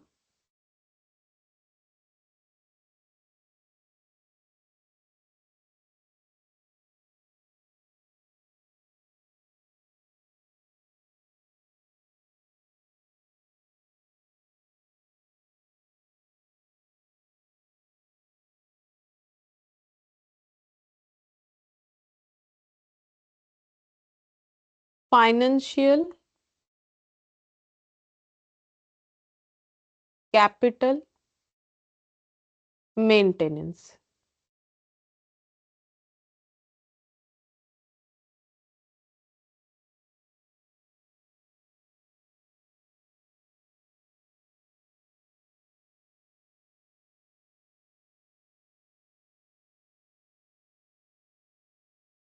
अच्छा हाँ, एक चीज ना हम बता देते हैं, यहाँ पर ये वाला जो पॉइंट था ना, ये अनडिस्काउंटेड अमाउंट वाला, अनडिस्काउंटेड अमाउंट का मतलब देखो ये होता है एक्चुअली कि एसेट्स को हम लोग, मतलब जो एसेट है मेरा, उसको बेचने से आज जो पैसा मिलेगा वो मेरा एसेट का रियलाइजेबल वैल्यू हो जाएगा। लाइबिलिटीज के लिए क्या होगा, लाइबिलिटीज, लाइबिलिटीज जो है is the discount, undiscounted, sorry discounted बोल दे रहे बार बार, अनडिस्काउंटेड अमाउंट होता है expected to be paid on settlement. Undiscounted क्यों, मतलब जैसे मान लो मेरा लिखा हुआ है क्रेडिटर 10,000, ठीक है, मुझे वो 1 साल बाद क्रेडिटर को 10,000 देना है, तो अनडिस्काउंटेड अमाउंट 10,000 ही होगा, कोई इंटरेस्ट का एडजस्टमेंट नहीं करना पड़ेगा। ठीक है, मतलब लाइबिलिटी के केस में जो दिख रहा है, तो एसेट के केस में भी तो वही हुआ ना, रियलाइजेबल वैल्यू का मतलब देखो बुक्स में एसेट का जो वैल्यू दिख रहा है रियलाइज करके वही आएगा, ऐसा जरूरी नहीं है। जैसे मेरा एसेट का बुक वैल्यू दिख रहा है 100 रुपए, मुझे मिला बेच के 80, तो 20 का लॉस हो गया, या फिर मुझे 120 दिख रहा है तो मुझे 20 का गेन हो गया। लेकिन लाइबिलिटी के केस में ऐसे नहीं होगा,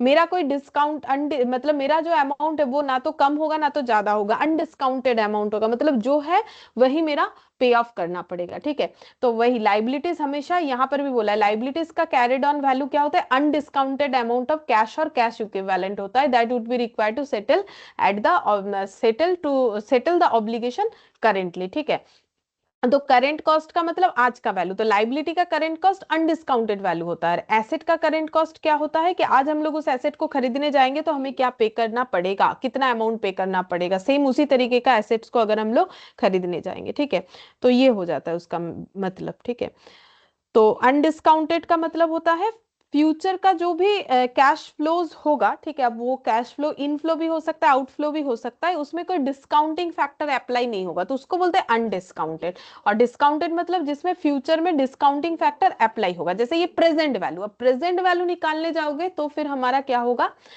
present value of future net cash flows generated by the concerned asset in the normal course of business. Liabilities are carried at present value of future net cash flows that are expected to be required to settle the liability in normal course of business. तो अब ये present value का मतलब यहाँ पर हमारा वो discounting factor लगा के, मतलब asset are carried at present value of future net cash flows, future net cash flow का प्रेजेंट वैल्यू पे वो दिखता है। लाइबिलिटीज कैसे कैरिड ऑन होता है, present value of future net cash flows that are expected, दोनों ही प्रेजेंट वैल्यू का मतलब हो जाएगा कि जब हमारा एसेट कैरीड ऑन होगा उसका फ्यूचर का जो कैश फ्लोज है उसके प्रेजेंट वैल्यू में, और लाइबिलिटी के लिए भी उसके फ्यूचर में जो कैश फ्लोज हमें करवाना है उसके प्रेजेंट वैल्यू में। ठीक है, अब फाइनेंशियल कैपिटल मेंटेनेंस, इसमें देखो सबसे पहले at historical cost, at historical cost opening and closing assets are stated at historical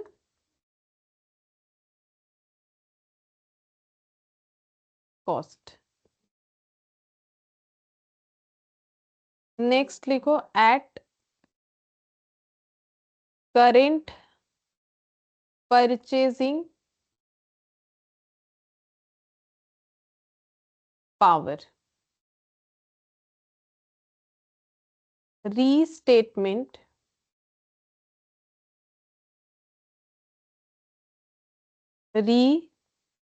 restatement at closing prices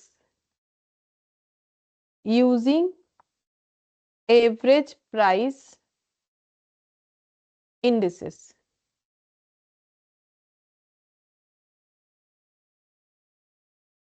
physical capital maintenance,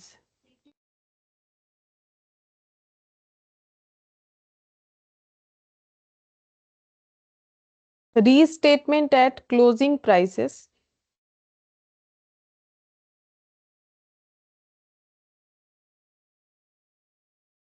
eight closing prices using specific price indices। लिखो,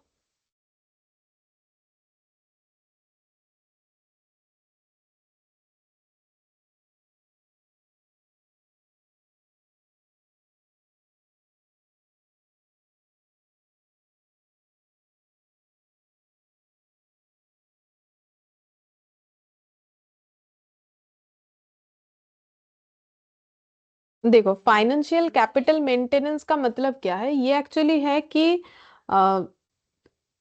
कोई भी एक organisation, ठीक है, कैसे करके अपना प्रॉफिट डिटरमाइन करेगा। मतलब फाइनेंशियल कैपिटल मेंटेनेंस का मतलब हो गया एक ऐसा कंसेप्ट जो कि यूज किया जाता है प्रॉफिट को डिटरमाइन करने के लिए, ठीक है। और कैसे प्रॉफिट डिटरमाइन होता है, एक चार्ज खत्म।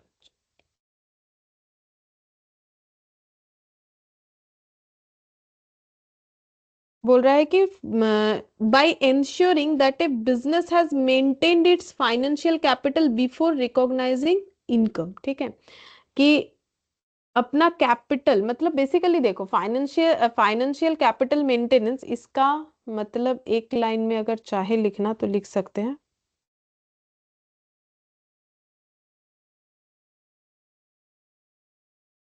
मतलब जितना प्रॉफिट हम लोग जनरेट किए हैं, ठीक है, बेसिकली उसको बोलते हैं, ऐसे लिख सकते हैं। प्रॉफिट समझने के लिए, profit is earned only if the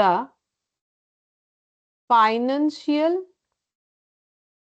monetary value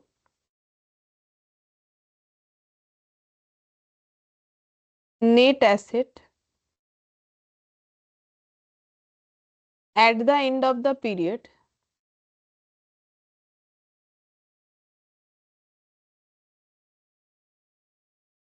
exceeds the, greater लिख देते हैं, जगह कम है, financial value of beginning, financial value of beginning. मतलब बोल रहा है कि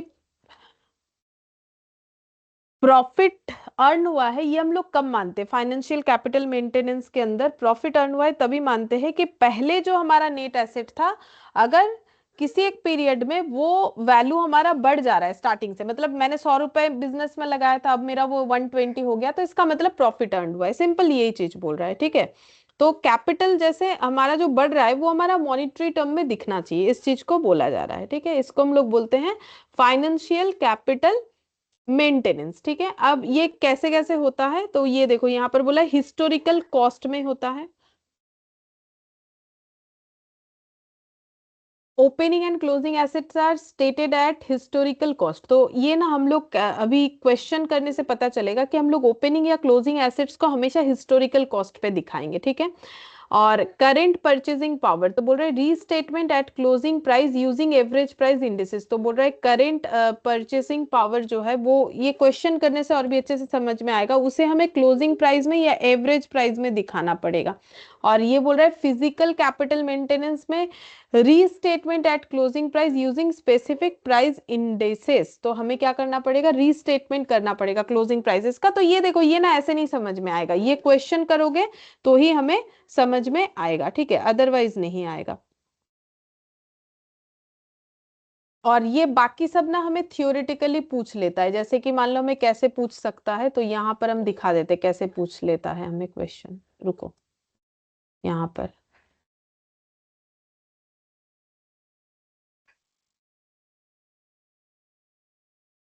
दिखाते हैं।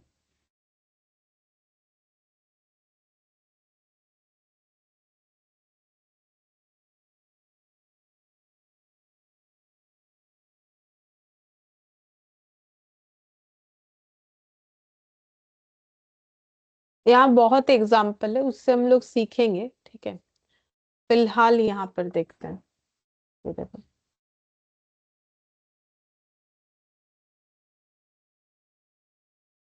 यहाँ पर, जैसे कि ऐसे what are the qualitative characteristics of financial statement which improve the usefulness of the, qualitative characteristics क्या है।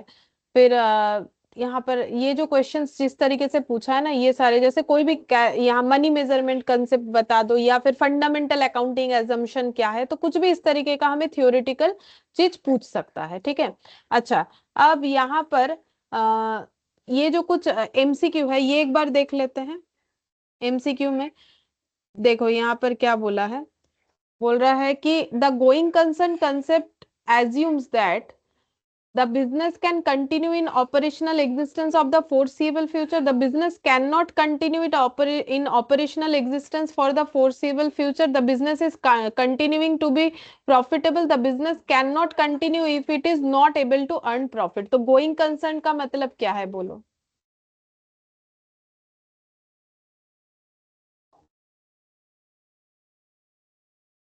लिखा हुआ है तो गोइंग कंसर्न का मतलब क्या है बोलो? Option A.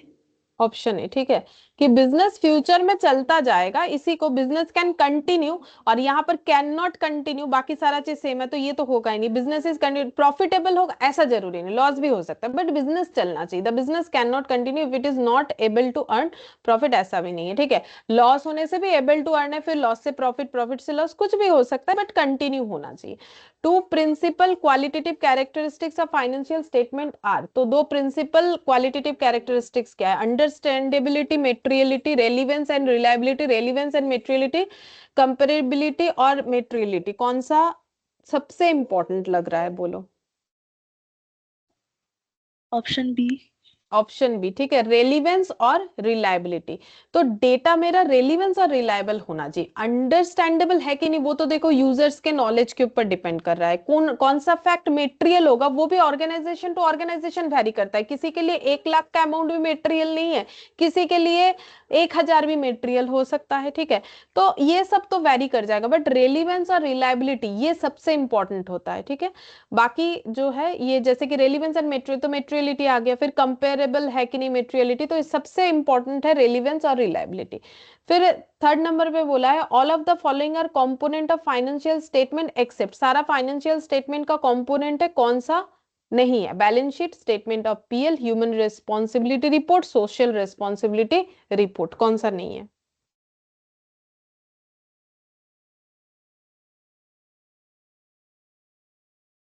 Option D. नहीं, डी तो होगा ना, सोशल रिस्पॉन्सिबिलिटी तो है ही हमारा। फाइनेंशियल स्टेटमेंट का जो कंपोनेंट है उसमें सोशल रिस्पॉन्सिबिलिटी तो आएगा ना, क्योंकि देखो सोशल रिस्पॉन्सिबिलिटी कंपनी कर रहा है कि नहीं कर रहा है वो तो उसे गवर्नमेंट चेक करती है ना, कि भाई सोशल रिस्पॉन्सिबिलिटी एक कंपनी के लिए जो भी है टैक्स के अकॉर्डिंग ये वो कि इतना परसेंट सोशल कामों के लिए पे करना पड़ेगा, ये करना पड़ेगा, वो सब तो कंपनी को रिपोर्ट बनाना पड़ता है टैक्स में, देखे हो ना। कौन सा नहीं होगा बोलो? सी। ह्यूमन रिस्पॉन्सिबिलिटी के साथ कुछ है, सोशल रिस्पॉन्सिबिलिटी बोलते हैं उसे, ठीक है, सोशल रिस्पॉन्सिबिलिटी। ये देखो ये पॉइंट यहाँ पर लिखा हुआ था,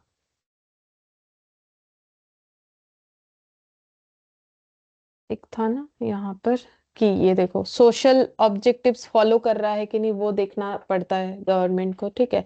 तो कंपोनेंट में बोला है यहाँ पर, देखो भले कंपोनेंट में यहाँ पर उस तरीके से बोला नहीं है, बट हमारा रिलेशंस तो जो है यही वाला निकल के आ रहा है, ठीक है।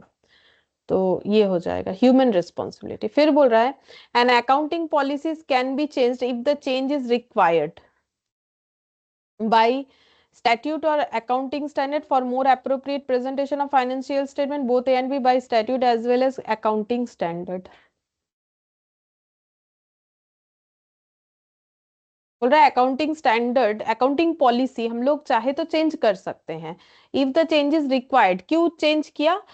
अकॉर्डिंग टू स्टैट्यूट मतलब लॉ, लॉ की वजह से किया, या फिर अकाउंटिंग स्टैंडर्ड की वजह से किया, या फिर मोर अप्रोप्रिएट प्रेजेंटेशन हो फाइनेंशियल स्टेटमेंट का इस वजह से किया। बोथ ए एंड बी हो सकता है, by statute as well as accounting standard.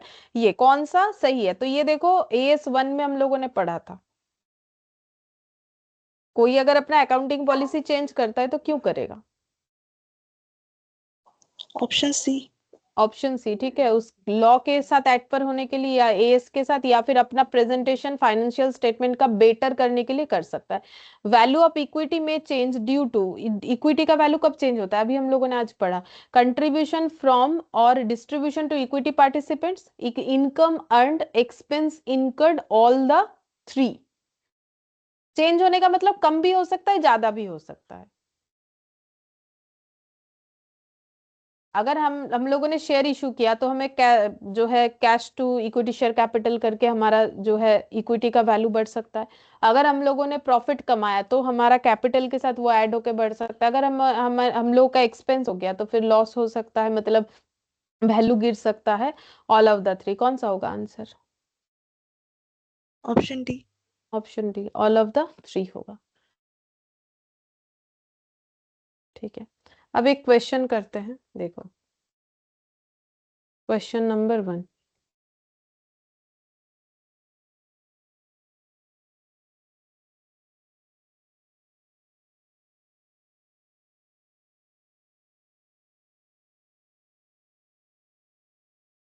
यहीं से स्टार्ट है। इलस्ट्रेशन 1, तो यहाँ पर बोला है balance sheet of trader on 31 March of a trader 31 March 2001 is given below. Capital है, पीएल है, 10% loan, trade payable, property plant equipment, इधर stock, trade receivable, deferred expenditure, bank. बोल रहा है remaining life of property plant and equipment is 5 years। The pattern of use of the asset is even, मतलब हर साल हम लोग एक ही तरीके से जो है एसेट का यूज करने वाले, इवनली मतलब एक ही तरीके से। The net realisable value of property plant equipment जो है वो हो जाएगा 60,000। Traders purchase and sales in 2001 to amounted to 4 lakh and 4.5 lakh respectively. The cost and NRV of stock as on 31st March 2002 were 32,000 and 40,000 respectively. Expenses including interest on 10% loan of 3,500 for the year amounted to 14,900. Deferred expenditure is amortized equally over 4 years. Trade receivable 25,000 है, out of which 2,000 is doubtful. Collection of another 4,000 depends on successful reinstallation of certain product supply to customer. Closing trade payable is 12,000 which is likely to be settled at 5% discount. Cash balance 37,100. There is an early repayment penalty for the loan 2,500। समझा देंगे सारा point, पहले देख लो करने क्या बोला। You are required to prepare profit and loss account and balance sheet of the trade in both cases assuming going concern, not assuming going concern. तो अगर मेरा ऑर्गेनाइजेशन गोइंग कंसर्न है तो मेरा ये फाइनेंशियल स्टेटमेंट देखने में कैसे होगा, और अगर गोइंग कंसर्न नहीं है तो देखने में कैसे होगा। ठीक है, तो देखो गोइंग कंसर्न होने से नॉर्मल जैसे बनाते हो आज तक बनाते हुए आए हो वैसे फाइनेंशियल स्टेटमेंट बनता है। अगर कोई ऑर्गेनाइजेशन गोइंग कंसर्न नहीं है तो उसका सारा वैल्यूज नेट रियलाइजेबल वैल्यू पे आता है, सारा डेटा का वैल्यू नेट रियलाइजेबल वैल्यू पे आता है। तो वो कैसे होगा, चलो देखो।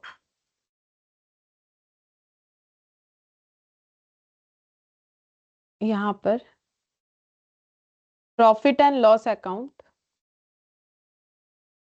For the year ended 31 March,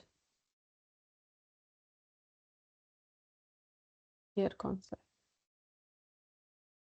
20x1।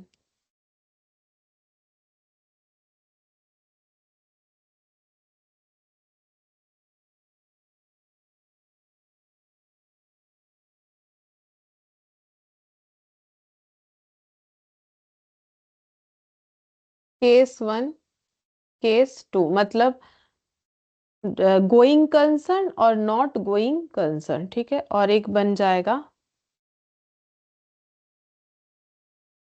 Balance sheet.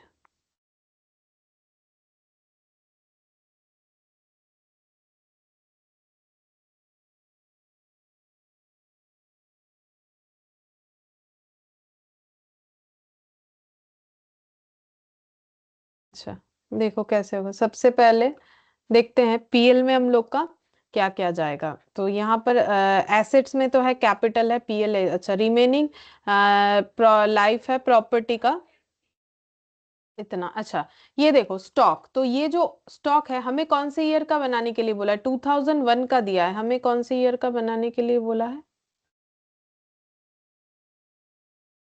You are required to prepare PL. अच्छा, कैश बैलेंस ऑन, अच्छा ये 31 मार्च 2 का बनाना पड़ेगा। देखो यहाँ पर दिया है balance sheet of a trader on 31 March 2001 is given below additional information this. यहाँ पर 2002 का भी डिटेल्स दिया हुआ है, तो एक्चुअली हमें 2002 का बनाना पड़ेगा। ठीक है, ये 1 का तो दिया हुआ है, 2 का हमें बनाना है। इसका मतलब गोइंग कंसर्न एजम्पशन लेके, और गोइंग कंसर्न अगर नहीं हुआ तो कैसे होगा। तो सबसे पहले देखो ये जो क्लोजिंग स्टॉक है ये मेरा ओपनिंग स्टॉक हो जाएगा, ठीक है। तो ओपनिंग स्टॉक का वैल्यू हमें कैसे लेना है, तो अभी अभी हम लोगों ने लिखा है, देखो, opening and closing asset are stated at historical cost, तो हिस्टोरिकल कॉस्ट में दिखेगा। तो हिस्टोरिकल कॉस्ट मतलब जिस पे हम लोगों ने एक्वायर किया था, तो वो तो हमें नहीं पता, तो जो बुक बुक वैल्यू है वही मेरा हिस्टोरिकल कॉस्ट हो जाएगा, तो 30,000 हो जाएगा। अगर मेरा ऑर्गेनाइजेशन गोइंग कंसर्न है तो भी मेरा 30,000 होगा, मतलब बुक वैल्यू यानी कि हिस्टोरिकल कॉस्ट, और इसमें भी मेरा हिस्टोरिकल कॉस्ट में ही वैल्यू जाएगा, ठीक है। अच्छा, अब नेक्स्ट देखते हैं क्या है। आ, ये स्टॉक लिख लिया। अच्छा, पर स्टार्टिंग से ही करते हैं, सबसे बेटर होगा। सबसे पहले है इधर देखो, प्रॉपर्टी प्लांट एंड इक्विपमेंट, तो पीपीई यहाँ पर लिखेंगे, शॉर्ट में ही कर रहे हैं, ठीक है, पीपीई। तो ये यहाँ भी केस 1 और 2 देना पड़ेगा, केस 1 और केस 2, यहाँ भी केस 1 और केस 2, ठीक है। पीपीई कितने का है, 65,000। पीपीई का क्या इंफॉर्मेशन है, तो सबसे पहले हम बुक वैल्यू लिखेंगे 65,000, केस 1 में भी और केस 2 में भी। अच्छा, अब यहाँ पर मुझे क्या बोला है, the remaining life of the property plant equipment is 5 years। Asset का ये लाइफ जो है, ये एसेट जो है 5 साल और होगा, और पैटर्न ऑफ यूज इवन है, तो 5 साल अगर इवनली यूज करेंगे तो हर साल कितना करके डिप्रिशिएशन लगेगा, यूज ही तो डिप्रिशिएशन होता है। 65,000 को अगर इवनली यूज करेंगे तो 5 साल में डिप्रिशिएशन कितना लगेगा, उसी को लैंग्वेज इस तरीके से बोला है कि यूज का पैटर्न इवन है, 5 साल और इसका लाइफ है, तो डिप्रिशिएशन कितना लगेगा, cost minus scrap divided by estimated useful life ना, कितना होगा, 13,000।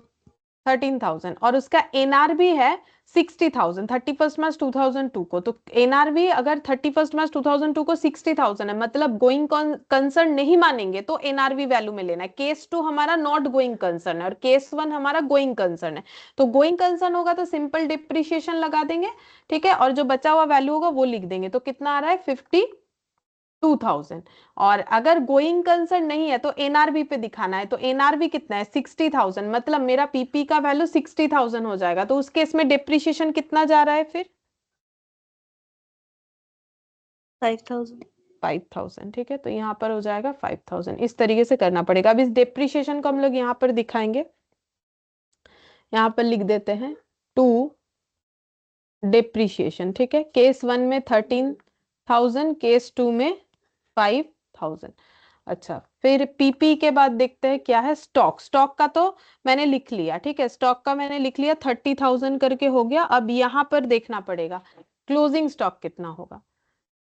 तो यहाँ पर ये तो परचेज बोला है, कॉस्ट ये रहा, cost and net realisable value of the stock 32,000 and 40,000। तो यहाँ पर अगर हम क्लोजिंग स्टॉक लिखेंगे तो वो कितना कितना आ जाएगा, देखो, जब मेरा गोइंग कंसर्न नहीं है तो किस पे आएगा, कॉस्ट और NRV which ever is lower पे आएगा। तो 32 और 40 में लोअर कौन सा है, क्योंकि इस पे एस टू अप्लाई होगा ना, क्योंकि कोई अगर बिजनेस गोइंग कंसर्न है तो वो तो सारा चीज फॉलो करेगा, तो वो एस टू फॉलो करेगा।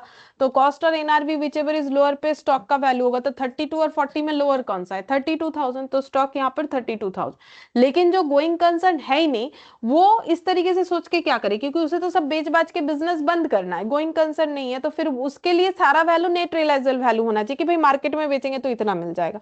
तो 40,000, तो यहाँ पर आ जाएगा हम लोग का 40,000, ठीक है। लेकिन यहां जब लिख रहे हैं तब लेकिन दोनों ही 30-30 आएगा, ठीक है। क्यों, क्योंकि यहाँ पर बोला हुआ है कि ओपनिंग और क्लोजिंग स्टॉक को हमें हिस्टोरिकल कॉस्ट में दिखाना है, लेकिन ये हम लोग का क्या है, ये यहाँ पर हमारे बैलेंस शीट में दिखाने वाला स्टॉक है, ठीक है। तो वो हम लोग का इस तरीके से आएगा। अच्छा, अब इसके बाद देखते हैं नेक्स्ट क्या है, ट्रेड रिसीवेबल, ठीक है, ट्रेड रिसीवेबल। ट्रेड रिसीवेबल, तो ट्रेड रिसीवेबल है 20,000, और इस पे बोल क्या रखा है, देखते हैं। Trade receivable, traders purchase and sales जो है 4 lakh 4.5 lakh. Trade receivable is 25,000 of which 2,000 is doubtful. अच्छा, 25,000 31 मार्च 2002 का है, जिसमें से 2,000 is doubtful. Collection of another 4,000 depend on successful reinstallation of certain product supply to the customer.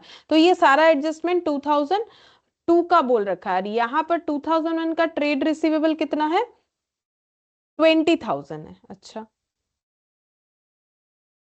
ये 20,000 है।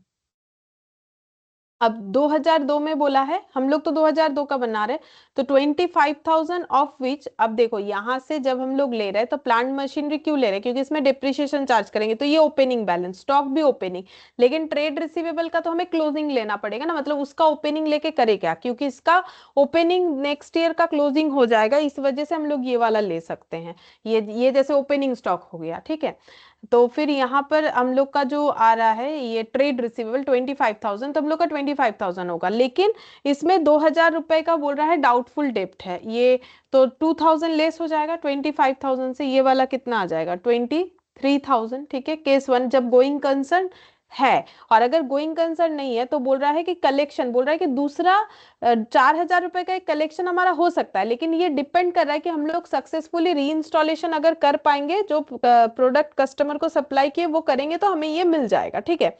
तो इसका मतलब अगर हम लोग गोइंग कंसर्न नहीं है तो हम लोग कस्टमर को ये वाला और आगे रीइंस्टॉल करने कैसे जाएंगे, क्योंकि मेरा बिजनेस ही जब बंद हो जाएगा तो ये प्रोबेबिलिटी तो खत्म कि 4,000 रुपए मुझे फ्यूचर में मिल सकता है, ठीक है। तो फिर मेरा नेट रियलाइजेबल वैल्यू कितना हो जाएगा, अब ये 25,000 में ये सब इंक्लूडेड है, बोल रहा है trade receivable 25,000 of which 2,000 is doubtful, collection of another 4,000 depend, तो ये 4,000 भी इसी पे इंक्लूडेड है, तो हम लोगों ने सिर्फ डाउटफुल वाला को लेस कर दिया, तो 25,000 से 2,000 लेस कर दिया, 23,000 हो गया। लेकिन अगर हम लोग गोइंग कंसर्न नहीं है तो उस केस में हम लोग 4,000 भी लेस कर देंगे, क्योंकि वो फ्यूचर में मिलेगा नहीं मिलेगा उसका कोई गारंटी नहीं है जब तक हम लोग सक्सेसफुली रीइंस्टॉल नहीं कर देते हैं। तो अगर हम लोग गोइंग कंसर्न नहीं है तो मेरा नेट रियलाइजेबल वैल्यू डेटर से कितना हो जाएगा, और 4,000 कम हो जाएगा, तो 23 से 4,000 कम होने से कितना हो जाएगा,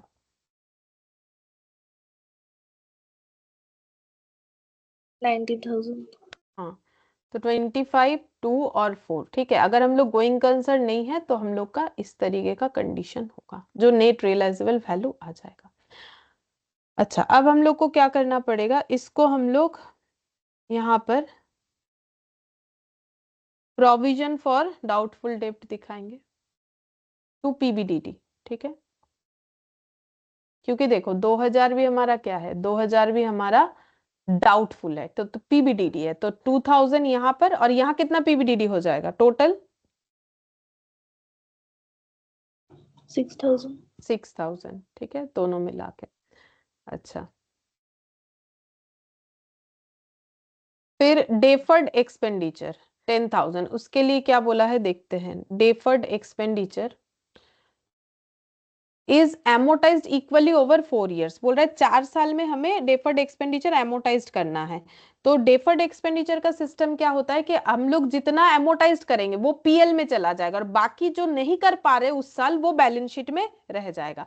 तो डेफर्ड कॉस्ट, तो पहले हम लोग गोइंग कंसर्न है इसके बेसिस पे अगर चलते हैं, जो कि नॉर्मल कंसेप्ट है, तो डेफर्ड कॉस्ट हम लोग का कैसे राइट ऑफ होगा 4 साल में। तो अगर 10,000 है तो 4 साल में राइट ऑफ होगा, तो हर साल कितना करके राइट ऑफ होगा,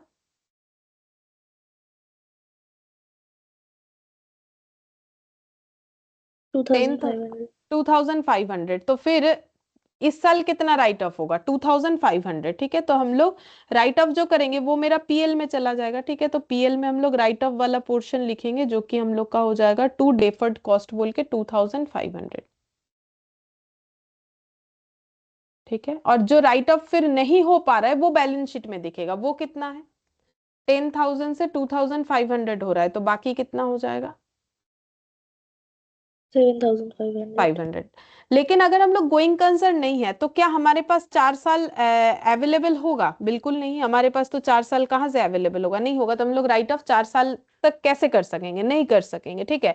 तो फिर हमें पूरा राइट ऑफ कर देना पड़ेगा इसी साल, तो हमारा यहाँ तो कुछ दिखेगा नहीं बैलेंस शीट में, क्योंकि हम लोग गोइंग कंसर्न नहीं है, तो पूरा का पूरा राइट ऑफ कर देंगे। तो पूरा का पूरा अमाउंट कितना होगा वो यहाँ पर आ जाएगा 10,000। 10,000, हो गया ये डेफर्ड कॉस्ट वाला पॉइंट। फिर बैंक, बैंक दिया हुआ है, ठीक है।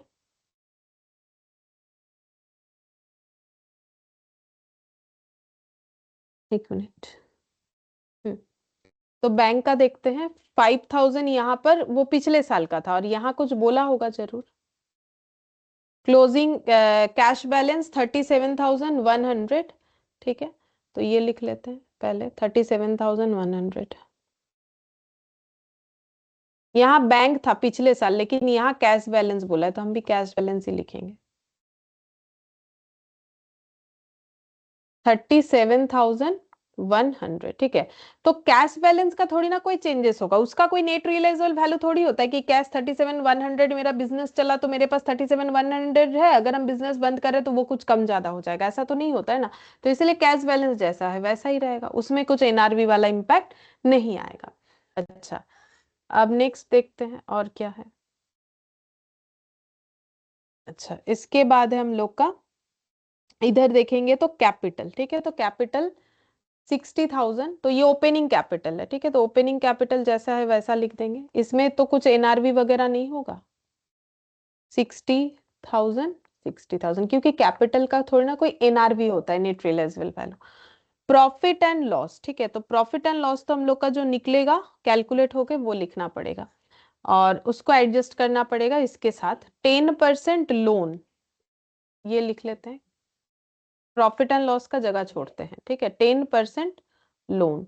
अब लोन के बारे में देखते हैं क्या इंफॉर्मेशन दिया है। देखो, पॉइंट ए हम लोगों ने डील कर लिया, पॉइंट बी ये अभी तक नहीं किया है, पॉइंट सी कर लिया है। एक्सपेंसेस इंक्लूडिंग इंटरेस्ट ये आ गया, ये एक्सपेंस बोला है।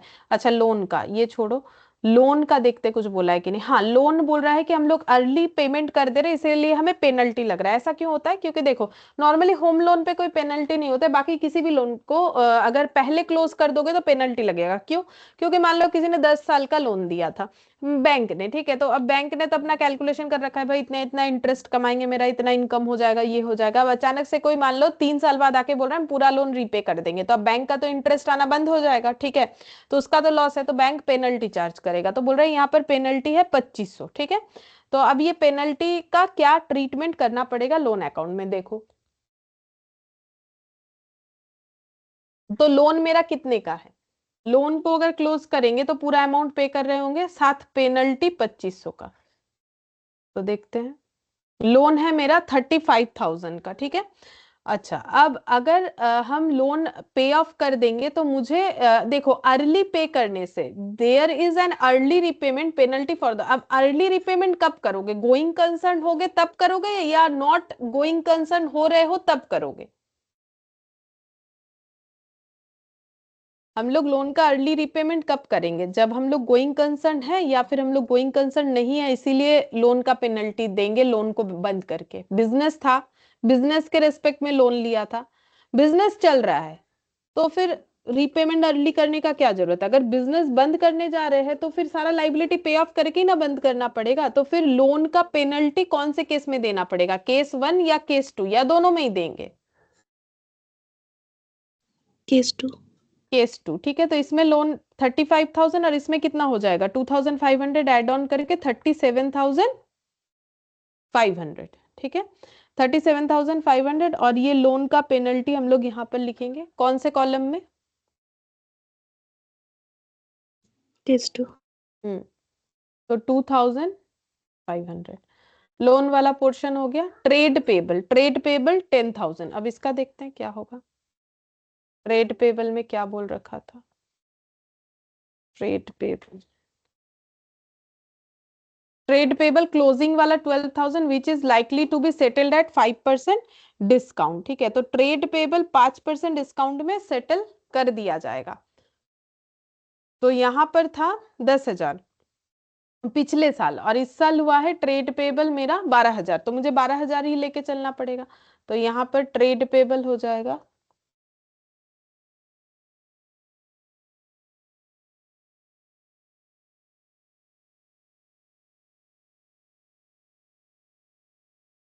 ट्रेड पेबल हो गया 12,000 यहाँ पर, ठीक है।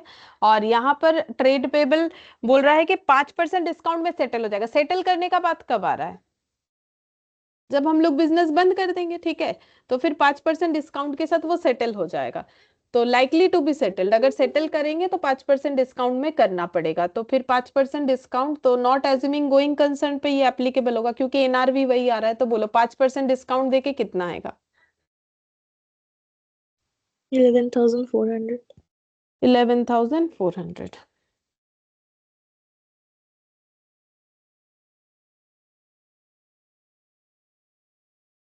तो डिस्काउंट कितना हो रहा है? 600, ठीक है, 600. वो इधर, हाँ वो इधर आ जाएगा बाई डिस्काउंट, यहाँ पर 600।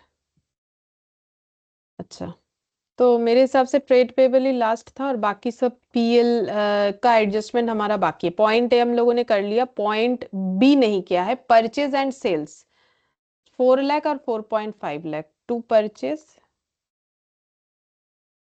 By sales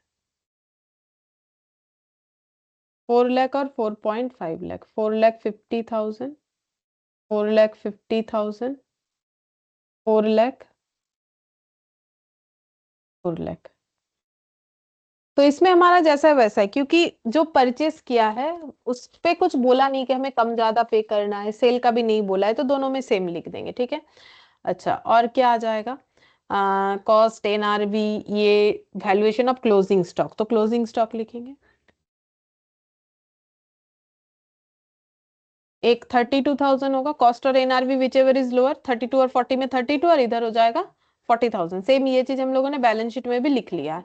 expenses including interest on 10% loan of 3,500 for the year amounted to 14,900, तो हम लोग का एक्सपेंसेस कितना है, 14,900 है, और उसमें लोन का इंटरेस्ट 3,500 इंक्लूडेड है, तो इसका भी कोई हमारा पेमेंट कम ज्यादा बोला नहीं है, तो इसको भी हम लोग एज इट इज लिख देंगे, ठीक है।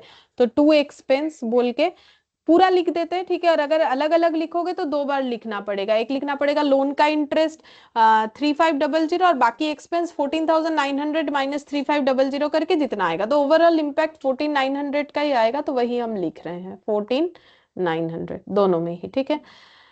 बस डेफर्ड एक्सपेंडिचर कर लिया, trade receivable, closing trade payable, सारा चीज कर लिया है, ठीक है। अब इसको टोटल करके यहाँ पर प्रॉफिट या लॉस जो है वो निकालना पड़ेगा, तो देखो कितना आ रहा है, 4,90,600, 4,90,600, तो ये 4 लाख माइनस हो जाएगा 30,000, 44,900, कितना होगा, नेट प्रॉफिट ही आएगा।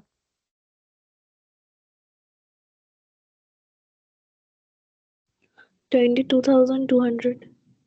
अच्छा, और इधर वाला आ जाएगा 4,82,000, माइनस करके ये सब कितना आएगा,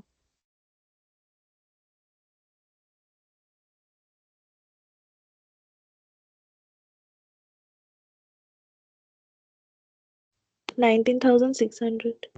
ठीक है। तो ये करेंट ईयर का प्रॉफिट होगा। करेंट ईयर का प्रॉफिट किसके साथ ऐड होता है, कैपिटल के साथ, लेकिन यहाँ पर एक चीज है, देखो यहाँ पर कैपिटल में पहले से प्रॉफिट एडेड नहीं है। नॉर्मली क्या होता है, देखो इस कैपिटल में प्रॉफिट ऐड होके ये कैपिटल आउटर में दिखना चाहिए था 85,000, तो इस साल के प्रॉफिट को हम लोग 85,000 के साथ ऐड कर देते, बट यहाँ पर उस तरीके से नहीं है, सिर्फ कैपिटल दिया है फिर प्रॉफिट दिया है, तो जब हम लोग इस साल का प्रॉफिट लिखेंगे तो प्रॉफिट में प्रॉफिट को फिर ऐड कर देंगे, एक ही बात है। 60,000 में 25 ऐड होता है 85, फिर उसमें 19,600 ऐड करते तो कैपिटल निकल के आता।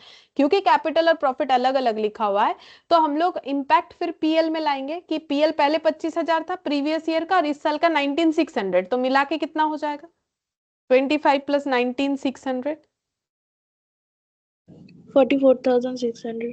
तो 44,600 और उसके साथ ये ऐड हो जाएगा 22,400 नेक्स्ट ईयर का।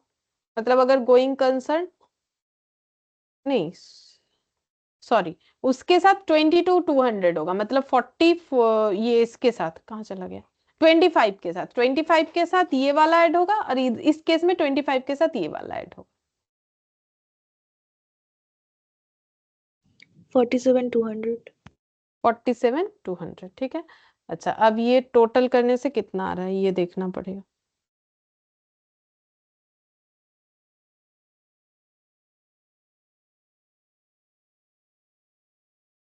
सिक्सटी और 40, 1 लाख, 1 लाख और ये ऐड करने से हो जाएगा 56,100, 1,56,100 ये आ रहा है इधर। Case 1, 1,51,600. दूधी के है। अच्छा, अरे था।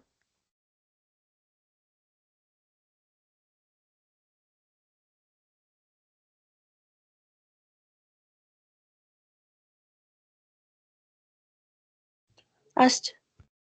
এদিকে আসছে, ঠিক আছে। 1,56,100।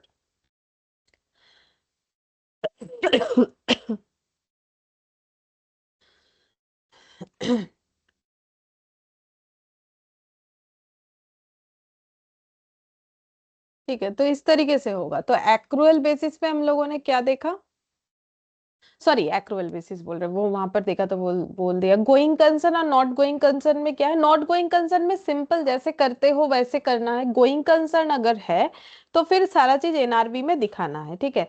जैसे कि देखो, ओपनिंग स्टॉक का नहीं हुआ, सेल्स का नहीं होगा, ठीक है, क्योंकि ओपनिंग स्टॉक प्रीवियस ईयर का था, उसका तो कुछ ऐसा बोला नहीं था। परचेस का नहीं हुआ, सेल्स का नहीं हुआ, एक्सपेंसेस का नहीं होगा। डिप्रिशिएशन में चेंजेस हुआ क्योंकि एसेट का एक एनआरवी में हम लोगों ने रिकॉर्ड किया और एक नॉर्मल तरीके से रिकॉर्ड किया, इसीलिए हुआ। पीवीडीडी में भी हुआ क्योंकि डेटर का अगर हमारा एक मतलब बोला था कि फ्यूचर में हमारा कुछ अर्निंग हो सकता है, ठीक है, ऐसा बोला था। तो अब फ्यूचर में बिजनेस ही नहीं रहेगा तो अर्निंग एक्सपेक्टेड कैसे होगा कि हम लोग कस्टमर का ये सर्विस प्रोवाइड करेंगे तो हमें 4,000 मिलेगा, तो उसका इम्पैक्ट एक में आया, दूसरे में नहीं आया। तो उस हिसाब से डेटर का बैलेंस भी चेंज हुआ और यहाँ पर पीवीडीडी भी चेंज हो गया। डेफर्ड कॉस्ट में क्या होता है, डेफर होगा 4 साल तक, अब बिजनेस ही नहीं रहेगा तो 4 साल का इम्पैक्ट नहीं आएगा, जिसमें आएगा उसमें पहले साल का डेफर्ड कॉस्ट दिखा दिया, बाकी बैलेंस इधर रह जाएगा और इसमें पूरा का पूरा राइट ऑफ कर देना पड़ेगा। लोन अर्ली पे कर रहे हैं तो गोइंग कंसर्न नहीं है, तभी हम लोग अर्ली पे करने का सोचेंगे, तो उस केस में पेनल्टी देना पड़ेगा 2,500 और लोन का अमाउंट हमारा इतना हो जाएगा। Otherwise loan as it is रहेगा। ट्रेड पेबल में भी हमें डिस्काउंट मिलेगा अगर हम लोग सेटल करेंगे, ऐसा हमारा मानना है। तो इधर 12,000, इधर 11,400, अगर डिस्काउंट हो रहा है तो नॉट गोइंग कंसर्न है तो फिर यहाँ पर डिस्काउंट 600 आ जाएगा। बाकी तो हम लोग देखो एज इट इज लिखा हुआ है, सीधा जाके नेट प्रॉफिट आ जाएगा। प्रॉफिट का क्योंकि कैपिटल के साथ वो एड ऑन नहीं था तो ये मेरा पीएल में ऐड हो गया, ये मेरा 25,000 वाले पीएल में ऐड हो जाएगा, ठीक है। कैपिटल भी एज इट इज पुट हो जाएगा जैसा था। बाकी तो और कुछ बोलने वाला है नहीं। हाँ, कैश एज इट इज रहेगा क्योंकि उस कैश का तो कुछ एनआरवी होता नहीं है, ठीक है। तो इस तरीके का क्वेश्चन छोटा मोटा हमें बहुत सारा देखने को मिलेगा जो कि सीखना पड़ेगा हमें, ठीक है। जैसे कि यहाँ कुछ एक्रुअल बेसिस का कंसेप्ट देखोगे, ठीक है। आज इतना ही करते हैं, बाकी नेक्स्ट क्लास में करेंगे, यानी कि मंडे। Thank you ma'am.